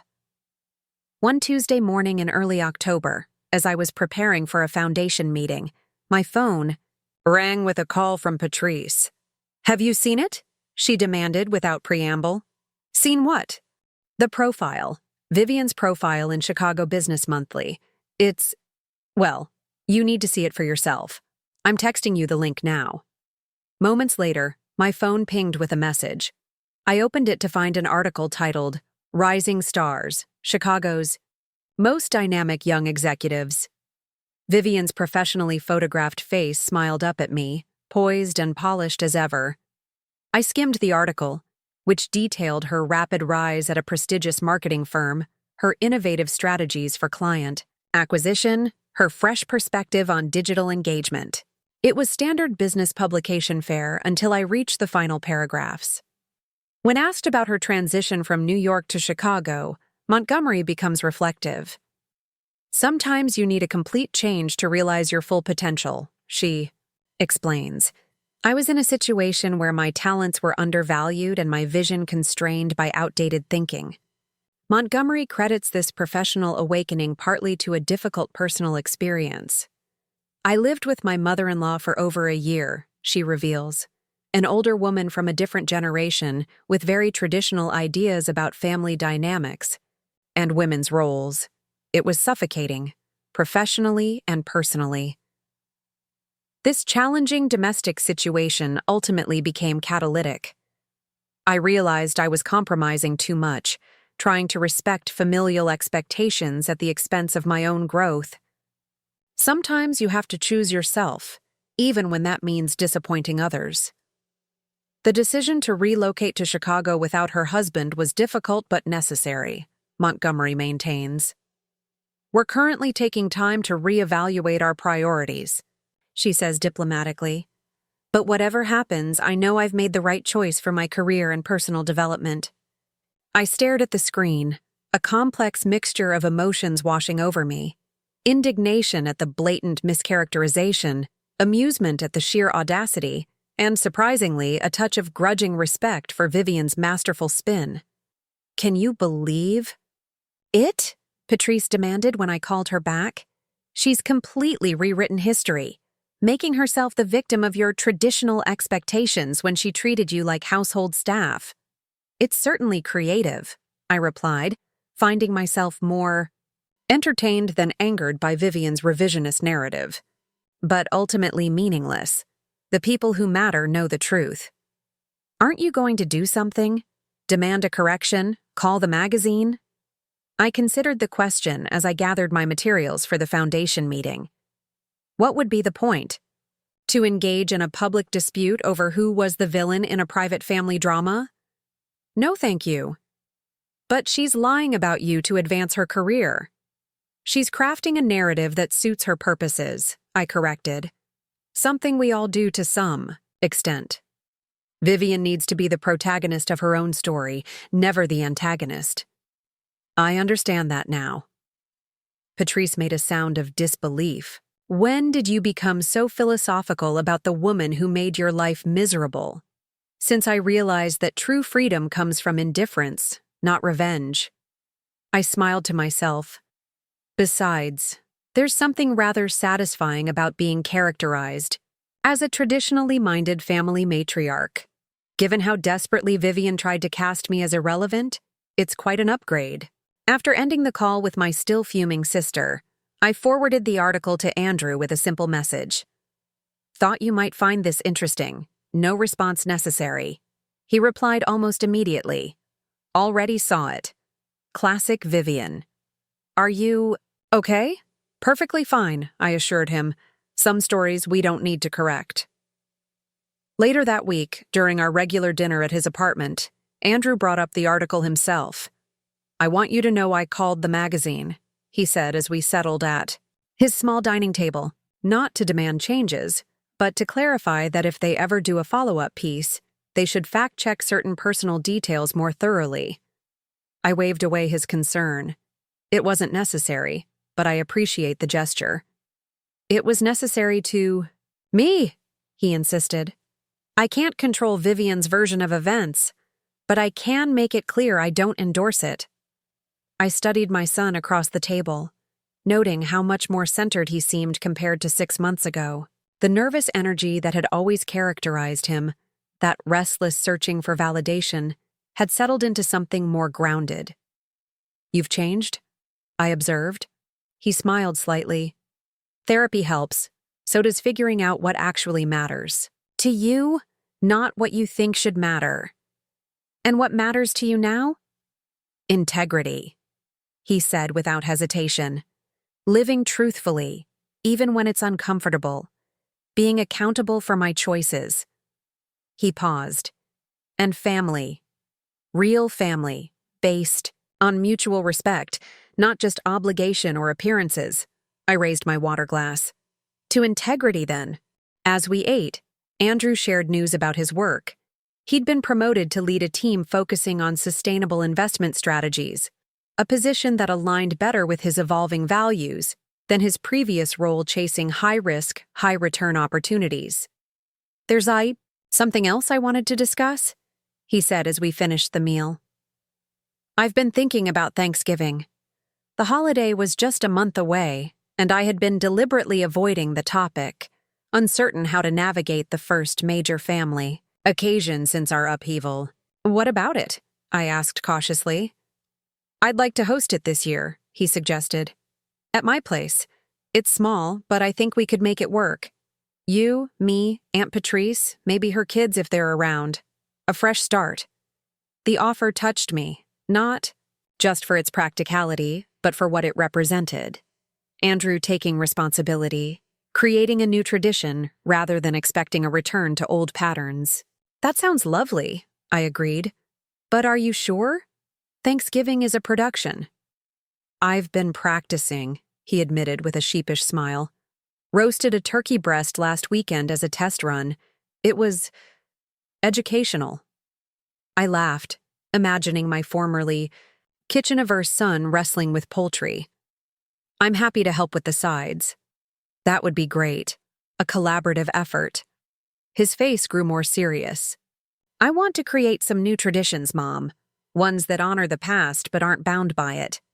The sentiment echoed my own journey over recent months, acknowledging history without being trapped by it, cherishing memories while creating space for new ones.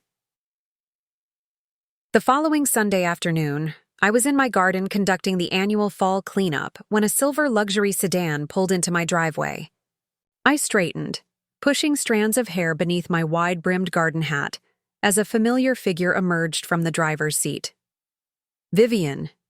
She looked exactly as she had in the magazine photograph, impeccably dressed in a tailored pantsuit, not a hair out of place despite the 5-hour drive from Chicago. She hesitated at the edge of the garden, clearly uncertain of her welcome. Eleanor, she called, her voice carrying the same practiced polish I remembered so well. I hope I'm not intruding. I should have called first. I set down my gardening, shears, removed my gloves, and walked toward her, maintaining a comfortable distance. This is a surprise. I'm in town for a client meeting, she explained. I thought, perhaps we should talk. I studied her face, searching for clues to her true purpose. Her expression revealed little. Vivian had always been skilled at presenting exactly the facade she wished others to see. All right, I agreed after a moment. Would you like to come in? She nodded, following me into the house. I noticed her, eyes widening slightly as she took in the changes, the rearranged furniture, the new wall colors, the personal touches I'd restored that she had once deemed cluttered or outdated. "It looks different," she observed. "It looks like my home again," I corrected gently. In the kitchen, I washed my hands and put on the kettle. "Tea? Please." We sat at the kitchen table, the same table where we had shared hundreds of meals, where Andrew and I had confronted them that fateful evening, where the course of all our lives had irrevocably changed. "I read your profile in Chicago Business. Monthly," I said, breaking the silence.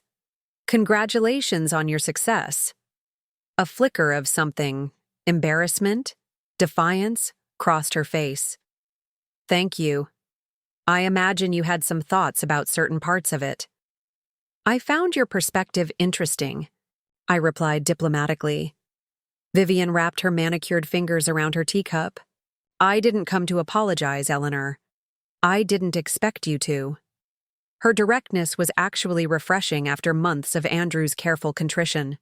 There was no pretense here, no performance of remorse. "I did, however, come to clarify something," she continued. "The divorce papers have been filed. Andrew and I are officially ending our marriage." This wasn't news. Andrew had mentioned their lawyers were finalizing details, but her choice to deliver the information in person was intriguing. "I see. And you felt this required a personal visit because despite everything, you're still his mother. He values your opinion. And I wanted you to hear directly from me that this decision is mutual and final." I sipped my tea, considering her words. "I appreciate the courtesy, but Andrew and I have already discussed this." "Of course you have." Something hardened in her expression. "You two have become quite close again, haven't you? The devoted mother and her repentant son reunited after the wicked daughter-in-law's departure." The bitterness in her tone was unmistakable. "That why you really came, Vivian? To express resentment over my relationship with my son?" She set down her teacup with deliberate precision. "I came because I wanted to see for myself if you were as satisfied with the outcome as I imagined you'd be. The house reclaimed, your son back under your influence, the interloper banished. A perfect resolution to your narrative." "That's not my narrative," I countered calmly.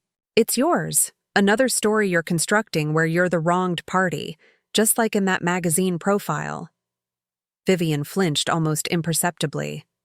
"You have no idea what it was like for me here." "Actually, I do. You were in a marriage. That wasn't meeting your needs, living in a home that wasn't yours, with a mother-in-law whose very existence irritated you. That must have been difficult." My empathy, however limited, seemed to startle her. "Yes, it was," she admitted after a moment. I felt trapped, constrained, like I was pouring my energy into a life that wasn't yielding the returns I deserved. The business metaphor was so characteristically Vivian that I nearly smiled. Yet instead of addressing those feelings honestly, you channeled your frustration into controlling your environment, including me, I observed. You made me feel unwelcome in my own home, dismissed my preferences, and treated me as staff rather than family. She didn't deny it. I needed to assert control somewhere. Andrew was so pliable, and you were... She hesitated. "A convenient target," I supplied. "An obstacle," she corrected. "A reminder that the house, the lifestyle, none of it was really ours. Not while you were there, watching, judging." "I wasn't judging you, Vivian. Not until you gave me reason to." She laughed softly, a sound devoid of humor. "We were never going to understand each other, were we?" "Perhaps not. We approach life very differently." She glanced around the kitchen again, her gaze lingering on the small watercolor of garden flowers I'd hung near the window. One of my early efforts. "You painted that?" she asked, genuine surprise in her voice. "I did. I've taken it up again. Recently. It's not what I would have expected from you." I recognized this as the closest thing to a compliment I was likely to receive from Vivian. We all contain multitudes that others fail to see. She nodded slowly, absorbing the gentle rebuke. After another moment of silence, she stood. I should go. My meeting is in an hour. I walked her to the door, maintaining the polite facade we'd both constructed for this unexpected encounter. One more thing, she said, pausing on the threshold. Andrew mentioned you're pursuing legal action over the mortgage. That's not accurate, I corrected. We've arranged a private repayment plan. No courts involved. Relief flickered across her face. I see. That's reasonable of you. It seemed the appropriate resolution. She studied me with new consideration. You know, in another life, under different circumstances, we might have respected each other. Perhaps, I acknowledged, but respect must be earned through actions, not assumed by position. A lesson learned rather too late, she conceded. Goodbye, Eleanor. Goodbye, Vivian. I wish you well in Chicago, and I meant it, not out of any particular affection, but from the peaceful detachment that comes with truly moving on. Vivian's presence in my life had been painful, but ultimately transformative. Without the crucible of those 18 months, would I have rediscovered my strength, my boundaries, my sense of self? Perhaps eventually, but not with such clarity and purpose. As her car disappeared down the street, I returned to my garden, kneeling among the chrysanthemums and asters to continue the work of clearing space for next spring's growth. The parallel wasn't lost on me. How clearing away what's finished creates room for new possibilities. How apparent endings contain the seeds of beginnings. Thanksgiving arrived with unseasonable warmth, the late November sun streaming through Andrew's apartment windows as our small family gathered around his modestly set table. Patrice had brought her signature pecan pie. I'd contributed several sides, and Andrew proudly presented a golden brown turkey that, if slightly overdone, was infused with genuine effort and care. A toast, he proposed, raising his glass as we settled in to eat.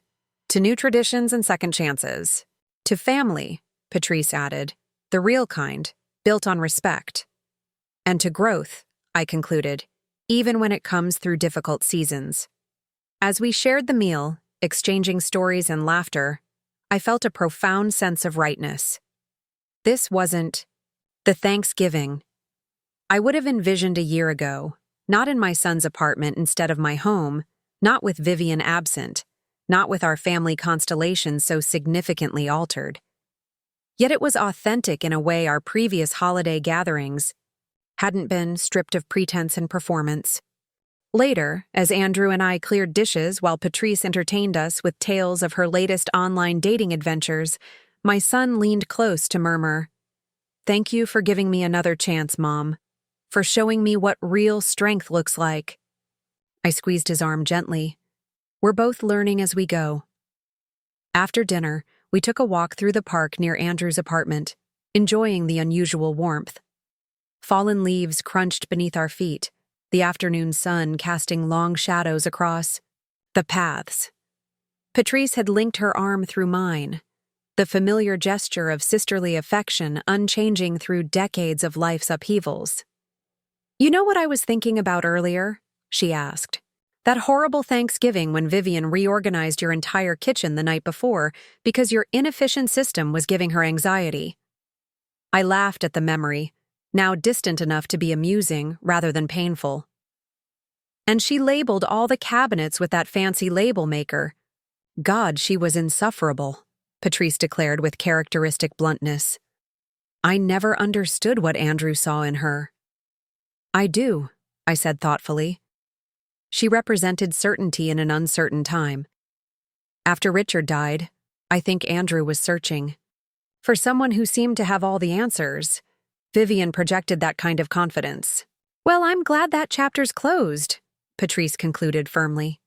"You both deserve better." Ahead of us on the path, Andrew had stopped to help a young mother struggling with a stroller at a small set of steps. I watched as he gently lifted the front wheels, nodding at the woman's thanks, continuing on his way without expectation. A small gesture, unremarkable perhaps, but representative of the man he was becoming again. Attentive, helpful, without ulterior motive. That evening, after Patrice had departed and Andrew had walked me to my car, I drove home through streets, adorned with the first holiday decorations of the season. My house welcomed me with warmth, the security system lights blinking their reassurance as I entered.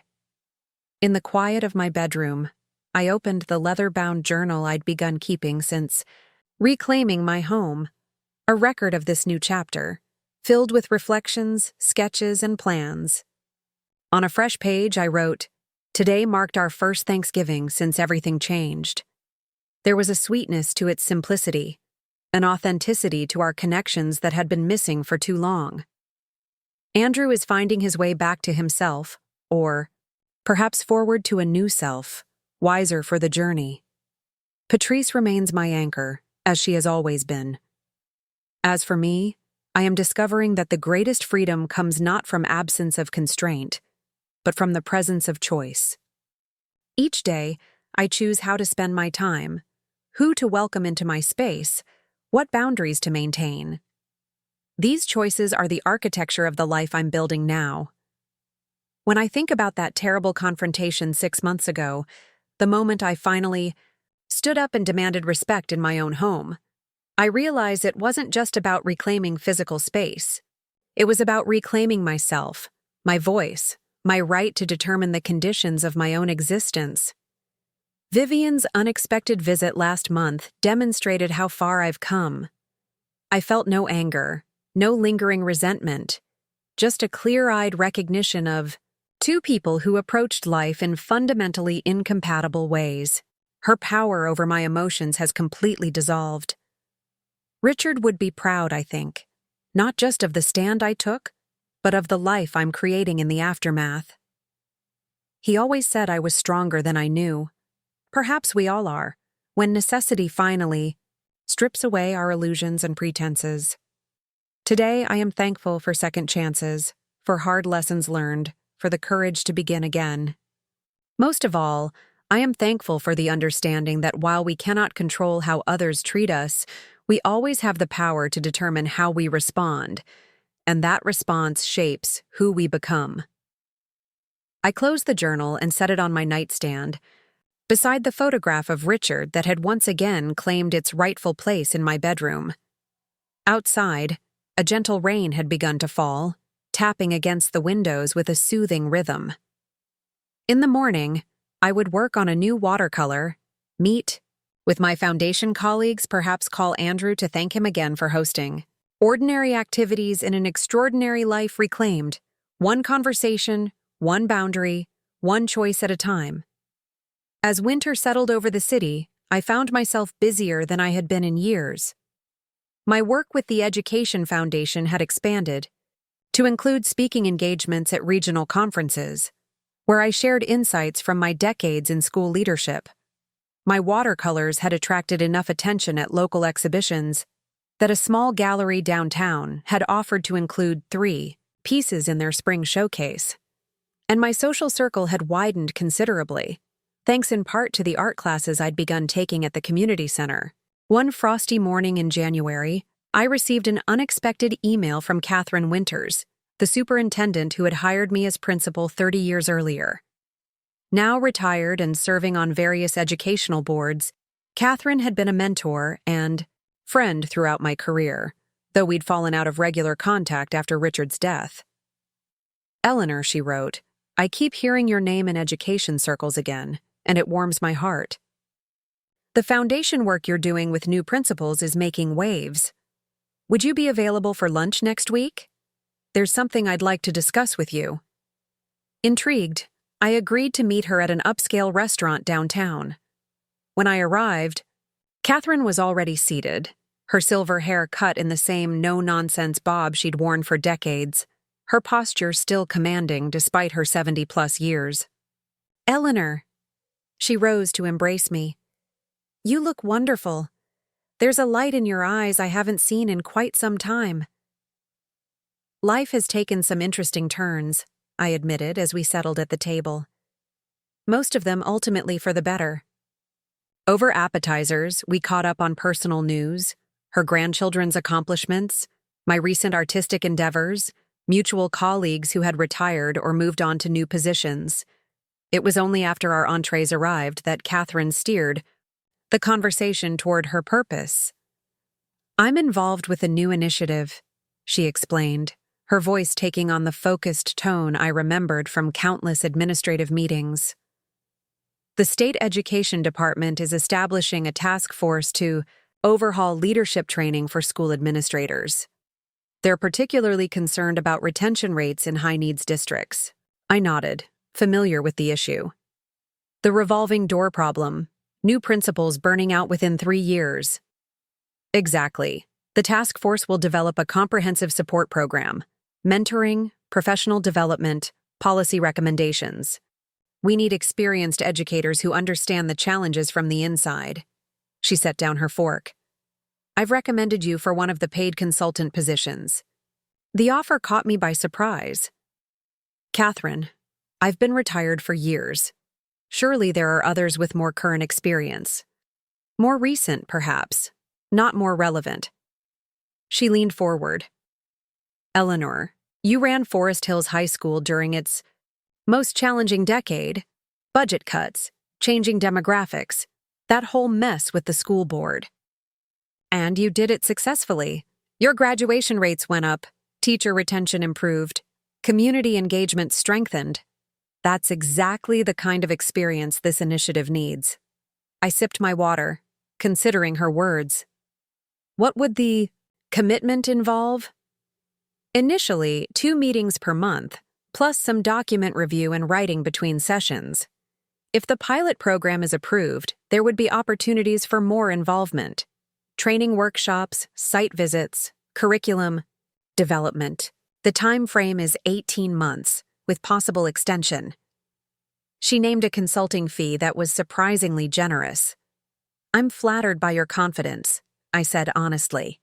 "But I should mention that my schedule has become rather full lately. I'd need to consider how this would fit with my existing commitments." Catherine smiled knowingly. The Eleanor Montgomery I remember never shied away from a full plate when the work was meaningful.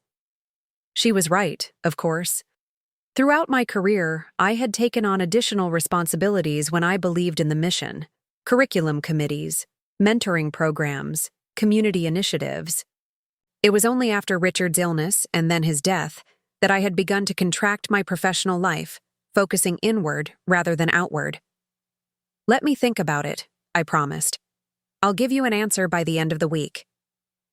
Later that evening, as I was adding final touches to a watercolor landscape in my studio, I found my thoughts returning to Catherine's offer.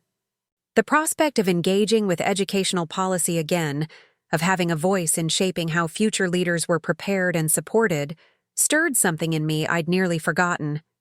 The deep satisfaction of contributing to a system larger than myself. I called Andrew, who had become my sounding board in recent months as our relationship continued to heal and evolve. "It sounds perfect for you," he said after I explained the opportunity. "You've always lit up when talking about developing other leaders." "It would mean scaling back some of my other activities," I mused. "Possibly fewer foundation mentoring sessions, less time for painting. Or it might mean becoming more selective." He suggested, "Quality over quantity. You've earned the right to choose work that truly engages you." His perspective resonated with my own instincts. After thanking him for his insight, I made my decision and emailed Catherine my acceptance. The following week brought another unexpected development. James Atherton invited me to lunch, this time to discuss what he called a personal matter. Curious, I met him at his club, a venerable institution downtown where the wood paneling gleamed. With decades of polish and the waitstaff moved with discreet efficiency. "I'm retiring," James announced after we'd ordered. "End of the fiscal year. 47 years with the firm is enough, don't you think?" "Congratulations," I said warmly, "although I imagine many of your clients will be dismayed to lose you." "That's partly what I wanted to discuss." He folded his hands on the table. I've been helping you manage Richard's estate and your financial affairs for years now. With my retirement, you'll need to decide who takes over that responsibility. I nodded, understanding the practical concern. Do you have a colleague you'd recommend? Several excellent options at the firm. But before you make any decisions, I'd like to suggest an alternative approach. His expression turned thoughtful. Eleanor, you've demonstrated remarkable financial acumen over these past months. The way you've handled the situation with Andrew, the strategic decisions about your investments and property, you have a natural facility for these matters. I've had excellent guidance, I demurred. You've had information and advice which you've assessed with remarkable clarity. He leaned forward slightly. Have you ever considered managing your affairs more directly? Not completely independently, you'd still want professional consultations for complex matters, but taking a more active role in decision-making? The suggestion surprised me. For years, Richard had handled our major financial decisions. After his death, I'd transferred that responsibility to Andrew, with disastrous results. The idea of taking control myself hadn't really occurred to me until recent months. I'm not sure I have the expertise, I said cautiously. Expertise can be acquired, James countered. The judgment to use it wisely is rarer, and you've demonstrated that quality abundantly. He smiled slightly. Besides, I happen to know that Meridian Financial offers an excellent financial management course for clients with substantial portfolios. 6 weeks, very comprehensive. I've had several clients complete it with excellent results. By the time our lunch concluded, I had agreed to look into the course and consider taking a more active role in managing my assets. As I drove home, I reflected on how much my life had expanded in just a few months. From the constricted existence I'd endured under Vivian's regime, to this richly textured life full of new challenges and opportunities. That evening, I called Patrice to share these developments. So let me get this straight, she said after I'd explained both Catherine's and James's proposals. You're 68 years old, supposedly retired, and suddenly you're launching a consulting career and considering becoming your own financial manager? When you put it that way, it does sound rather ambitious, I admitted with a laugh. It sounds exactly like you, Patrice corrected, her voice warm with affection. The real you, not the diminished version that was living in your house this time last year. She paused. Richard would be so proud, Ellie. Not just of how you handled the situation with Andrew and Vivian, but of how you flourished afterward. Her words touched me deeply. I think he would be, I agreed softly. He always believed I was capable of more than I gave myself credit for. He was right, and now you're proving it. Her tone turned teasing. Though, if you add any more activities to your calendar, we may need to schedule our sister time a month in advance. Never, I promised. You're non-negotiable. February brought the start of both new ventures. My first task force meeting with the State Education Department and the beginning of the financial management course at Meridian. Both challenged me in ways I hadn't experienced in years, stretching mental muscles that had grown comfortable with familiar routines. The task force consisted of 12 educators from diverse backgrounds, urban and rural districts, elementary, through high school levels, various specialties and perspectives. As the most senior member, I found myself naturally assuming a mentoring role with some of the younger administrators, while also learning from their more recent experiences in a rapidly changing educational landscape. Catherine had been right. The work was deeply meaningful. Each policy discussion, each draft recommendation, each debate over priorities felt consequential, potentially affecting thousands of educators and, by extension, countless students. I found myself eagerly preparing for meetings, researching relevant issues, and drafting proposals with the same dedication I'd once brought to my principal's role. The financial course, meanwhile, revealed a world far more accessible than I'd anticipated. The instructor, a forthright woman in her 50s named Dr. Lakshmi Patel, had a gift for demystifying complex concepts without oversimplification. The financial industry benefits from making ordinary people feel inadequate, she told our small class during the first session. They cultivate the perception that managing money requires specialized knowledge accessible only to experts. While expertise certainly helps, the fundamental principles of sound financial management are learnable by anyone with average intelligence and good judgment. Over the weeks that followed, I absorbed lessons on investment strategies, tax considerations, estate planning, and risk assessment. Dr. Patel emphasized practical application, having us analyze our own portfolios and develop personalized management plans. By the course's midpoint, I had already identified several adjustments to my investment approach that would better align with my current priorities and future needs. Andrew, to my pleasant surprise, expressed genuine interest in my financial education. He'd begun taking a more mindful approach to his own finances since our confrontation, consulting a financial therapist to understand his emotional relationship with money and the patterns that had led to his poor decisions. My therapist says many people form their money attitudes in childhood, often unconsciously, he explained during one of our weekly dinners. Apparently, I developed some unhealthy associations, equating wealth with worth, using financial success as a proxy for Dad's approval. That makes sense, I acknowledged, thinking of how Richard's careful financial stewardship had set a high standard. Your father was very disciplined about money matters, and I wanted to impress him to show I could be successful in the same way. Andrew smiled ruefully. Instead, I ended up taking dangerous shortcuts. The irony is, Dad had already provided for both of us more generously than I knew.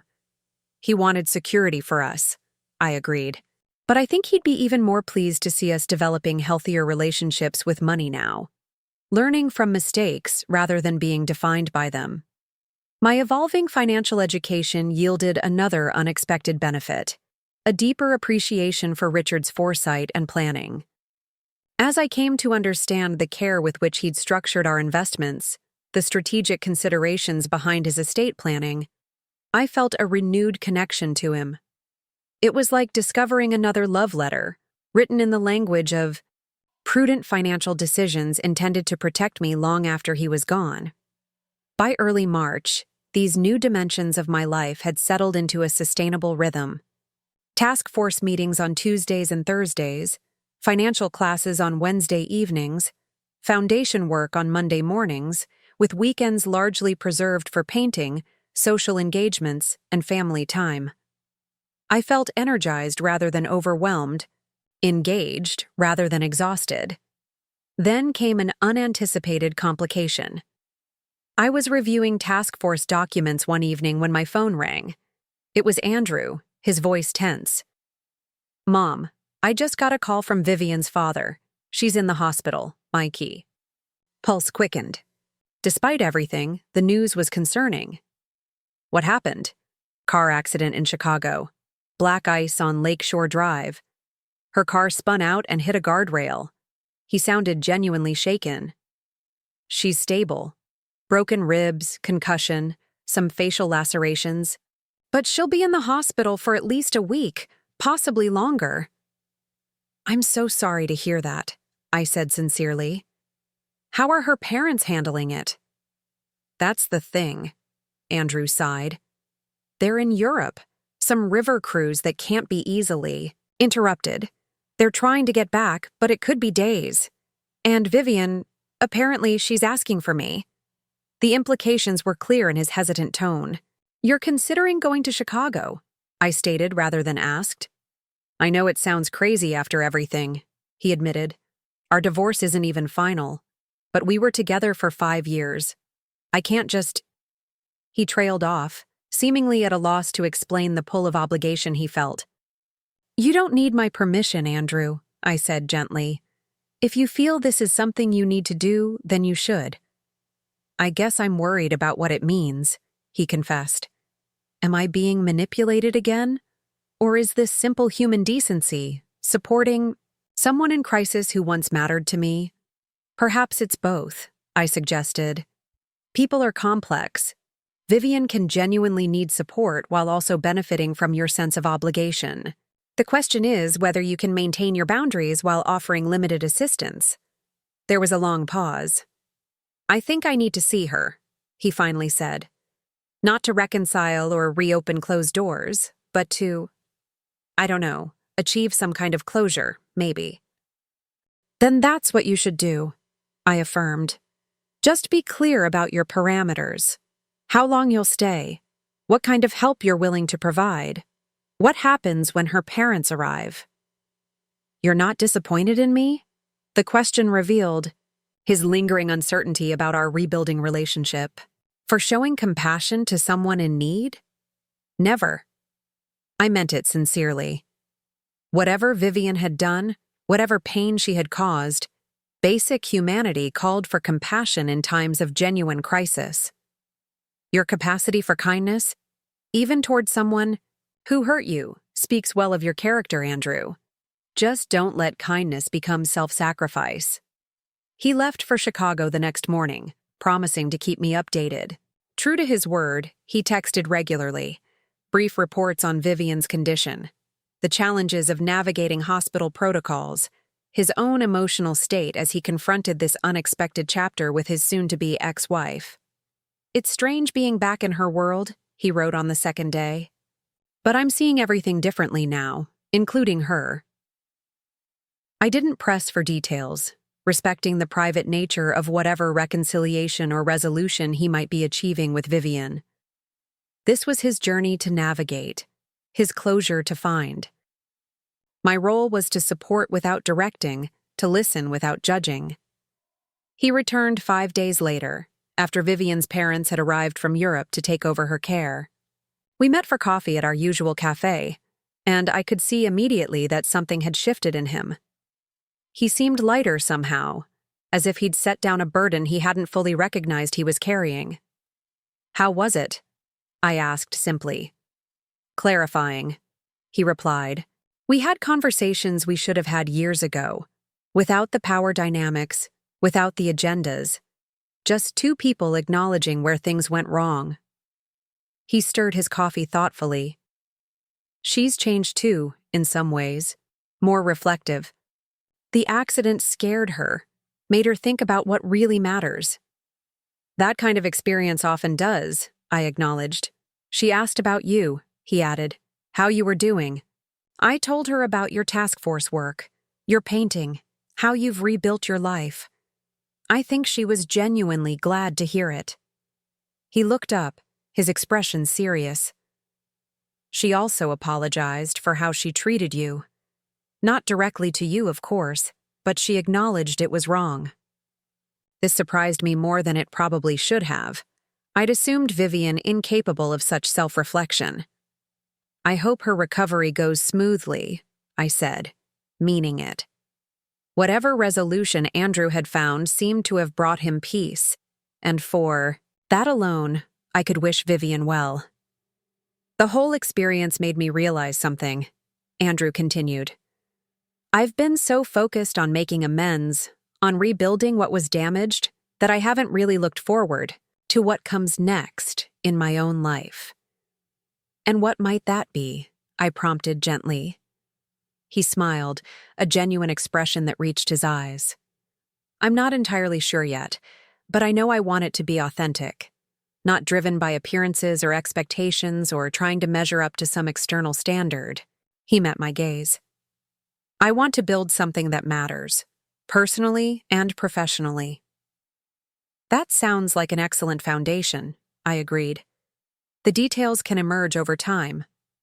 As spring approached, bringing softer light and the first tentative green shoots in my garden, I found myself reflecting on the extraordinary journey of the past year. From the indignities of being treated like a servant in my own home to the rich, purposeful life I now led.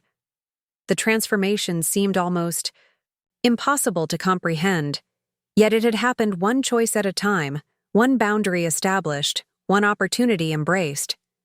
The pivotal confrontation that had changed everything wasn't remarkable for its drama, but for its necessity.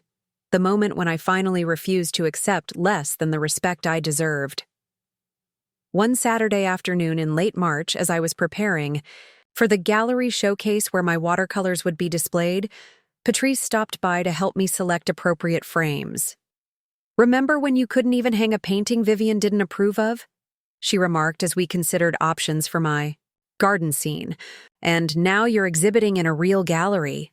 Life is deliciously ironic sometimes." "It's not just ironic," I said thoughtfully.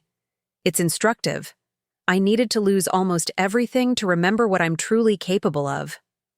Patrice studied me affectionately. "Well, look at you now. Consultant, artist, financial manager in training. What's next on your conquest list? Running for mayor?" I laughed, but her teasing question lingered in my mind later that evening as I sat in my garden, watching the sunset paint the western sky in watercolor hues of pink and gold.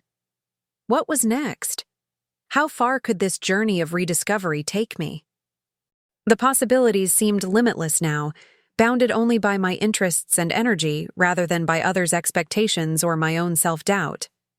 Perhaps that was the most precious gift to emerge from last year's painful confrontation, not just the reclaiming of my home or the restoration of my relationship with Andrew, but the rediscovery of my own capacity for growth and reinvention. I thought of all the women like me, women who had allowed themselves to be diminished, who had accepted less than they deserved in the name of family peace, or from misplaced guilt or simple exhaustion. How many of them might find similar renewal if they found the courage to stand firm, to name the disrespect they experienced, to reclaim their rightful place? As darkness settled over the garden, I made a quiet promise to myself. When my task, force work, was complete, I would find a way to share this journey with others. Not through grand proclamations or sweeping initiatives, but through the kind of personal connections that had sustained me through my own transformation. Mentoring relationships, small group discussions, perhaps even a memoir of sorts. The daughter-in-law, who had treated me like a maid in my own home, had unwittingly given me a profound gift, the catalyst for a complete reinvention of my life. The irony wasn't lost on me. But more important than the irony was the lesson. Sometimes the greatest turning points come disguised as our lowest moments. Sometimes being pushed to our limits reveals strengths we never knew we possessed. And sometimes one conversation truly can change everything.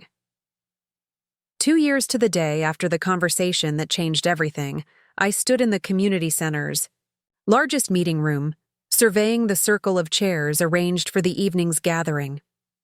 The Women Reclaiming Their Power workshop series had begun as a modest idea, 8 weekly sessions for women facing challenging family dynamics, and had blossomed into something far more significant than I'd anticipated. Tonight marked our 4th cycle of workshops. Word had spread beyond our initial target audience, attracting women of all ages dealing with various forms of disrespect or diminishment in their personal relationships.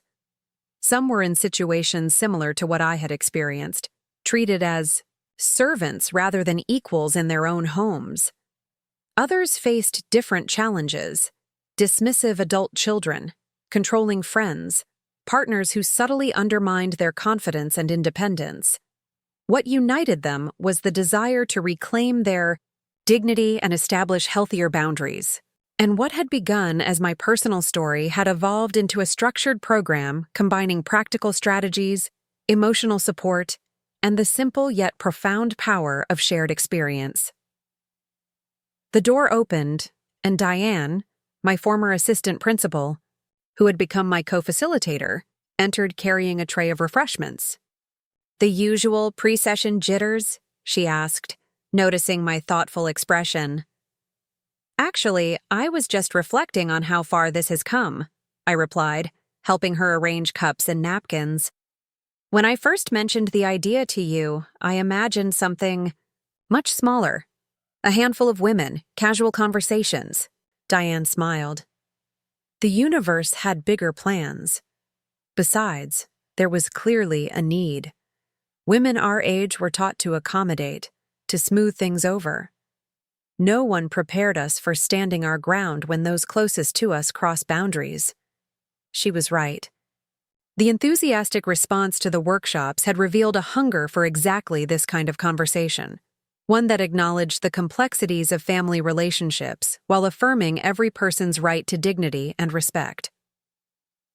As participants began arriving, I greeted each one by name. Many were familiar faces from previous sessions, returning to share updates or support newcomers.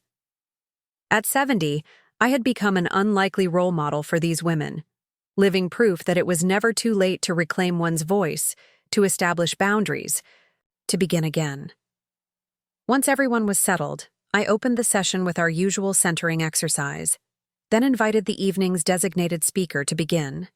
Susan Collins, a poised woman in her 60s, had been part of our first workshop series. Her story of gradually reclaiming authority in her household, after decades of accommodating a dismissive son-in-law, resonated deeply with many in the room.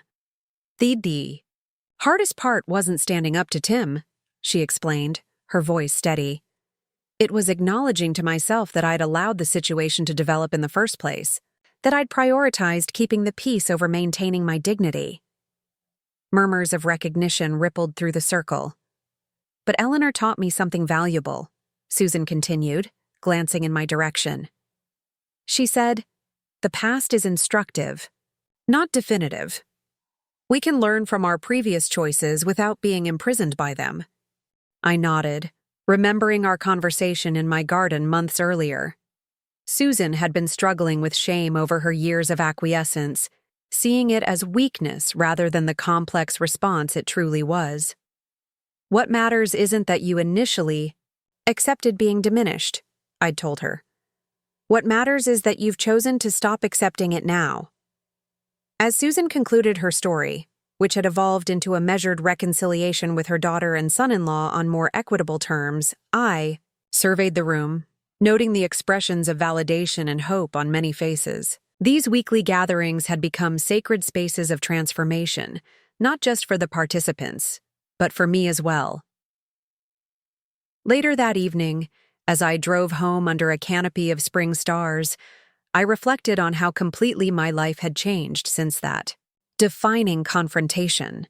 The conversation that had initially seemed like an ending had proven to be a beginning, the catalyst for a profound reinvention. My professional life had flourished beyond expectation. The task force work had led to a formal report whose recommendations were now being implemented across the state, with my continued involvement as a senior advisor. I'd completed the financial management course and now handled most of my own investments, consulting with professionals only for complex transactions. My watercolors had found an appreciative audience, with a small but steady stream of commissions from local businesses and homeowners. These external achievements, gratifying as they were, paled beside the internal transformation. I moved through the world now with a quiet confidence that bordered on serenity, secure in my worth, clear about my boundaries, open to possibilities but not defined by others' expectations. As I pulled into my driveway, I noticed Andrew's car already parked at the curb. We had plans for a late dinner following my workshop, another of our evolving traditions. He'd insisted on cooking, having discovered an unexpected passion for culinary experimentation during his post-divorce reassessment. "How was tonight's session?" he asked as I entered, the aroma of garlic and herbs filling the kitchen. "Powerful," I replied, hanging my coat. Susan Collins shared her story. "You remember? The one whose son-in-law used to hide her house keys and claim she was becoming forgetful?" Andrew winced. "I remember. Hard to believe people can be so calculating." "Sadly, not that hard to believe," I corrected gently. "When we convince ourselves our needs outweigh others' dignity, all sorts of justifications become possible." He nodded, acknowledging the reference to his own past behavior without defensiveness. Our relationship had evolved to a place where such observations weren't accusations, but shared reflections on lessons learned. Over dinner, Andrew shared news about his expanding environmental investment initiative, a venture that aligned his financial expertise with his evolving values. "We've secured commitments from 3 more pension funds," he reported. "The portfolio's performance is proving that sustainable investments can deliver competitive returns." "Your father would be fascinated by this direction," I observed. "He was always looking for investment approaches that balanced profit with principle." "I think about that a lot," Andrew admitted. "How Dad managed to be financially successful without compromising his ethics. I'm trying to follow that example in my own way."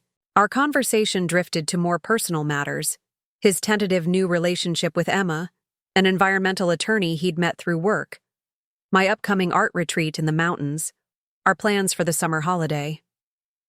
As we cleared the dishes together, Andrew paused, a dish towel in his hands. "You know, I was thinking about something on the drive over. It's been almost exactly 2 years since everything changed."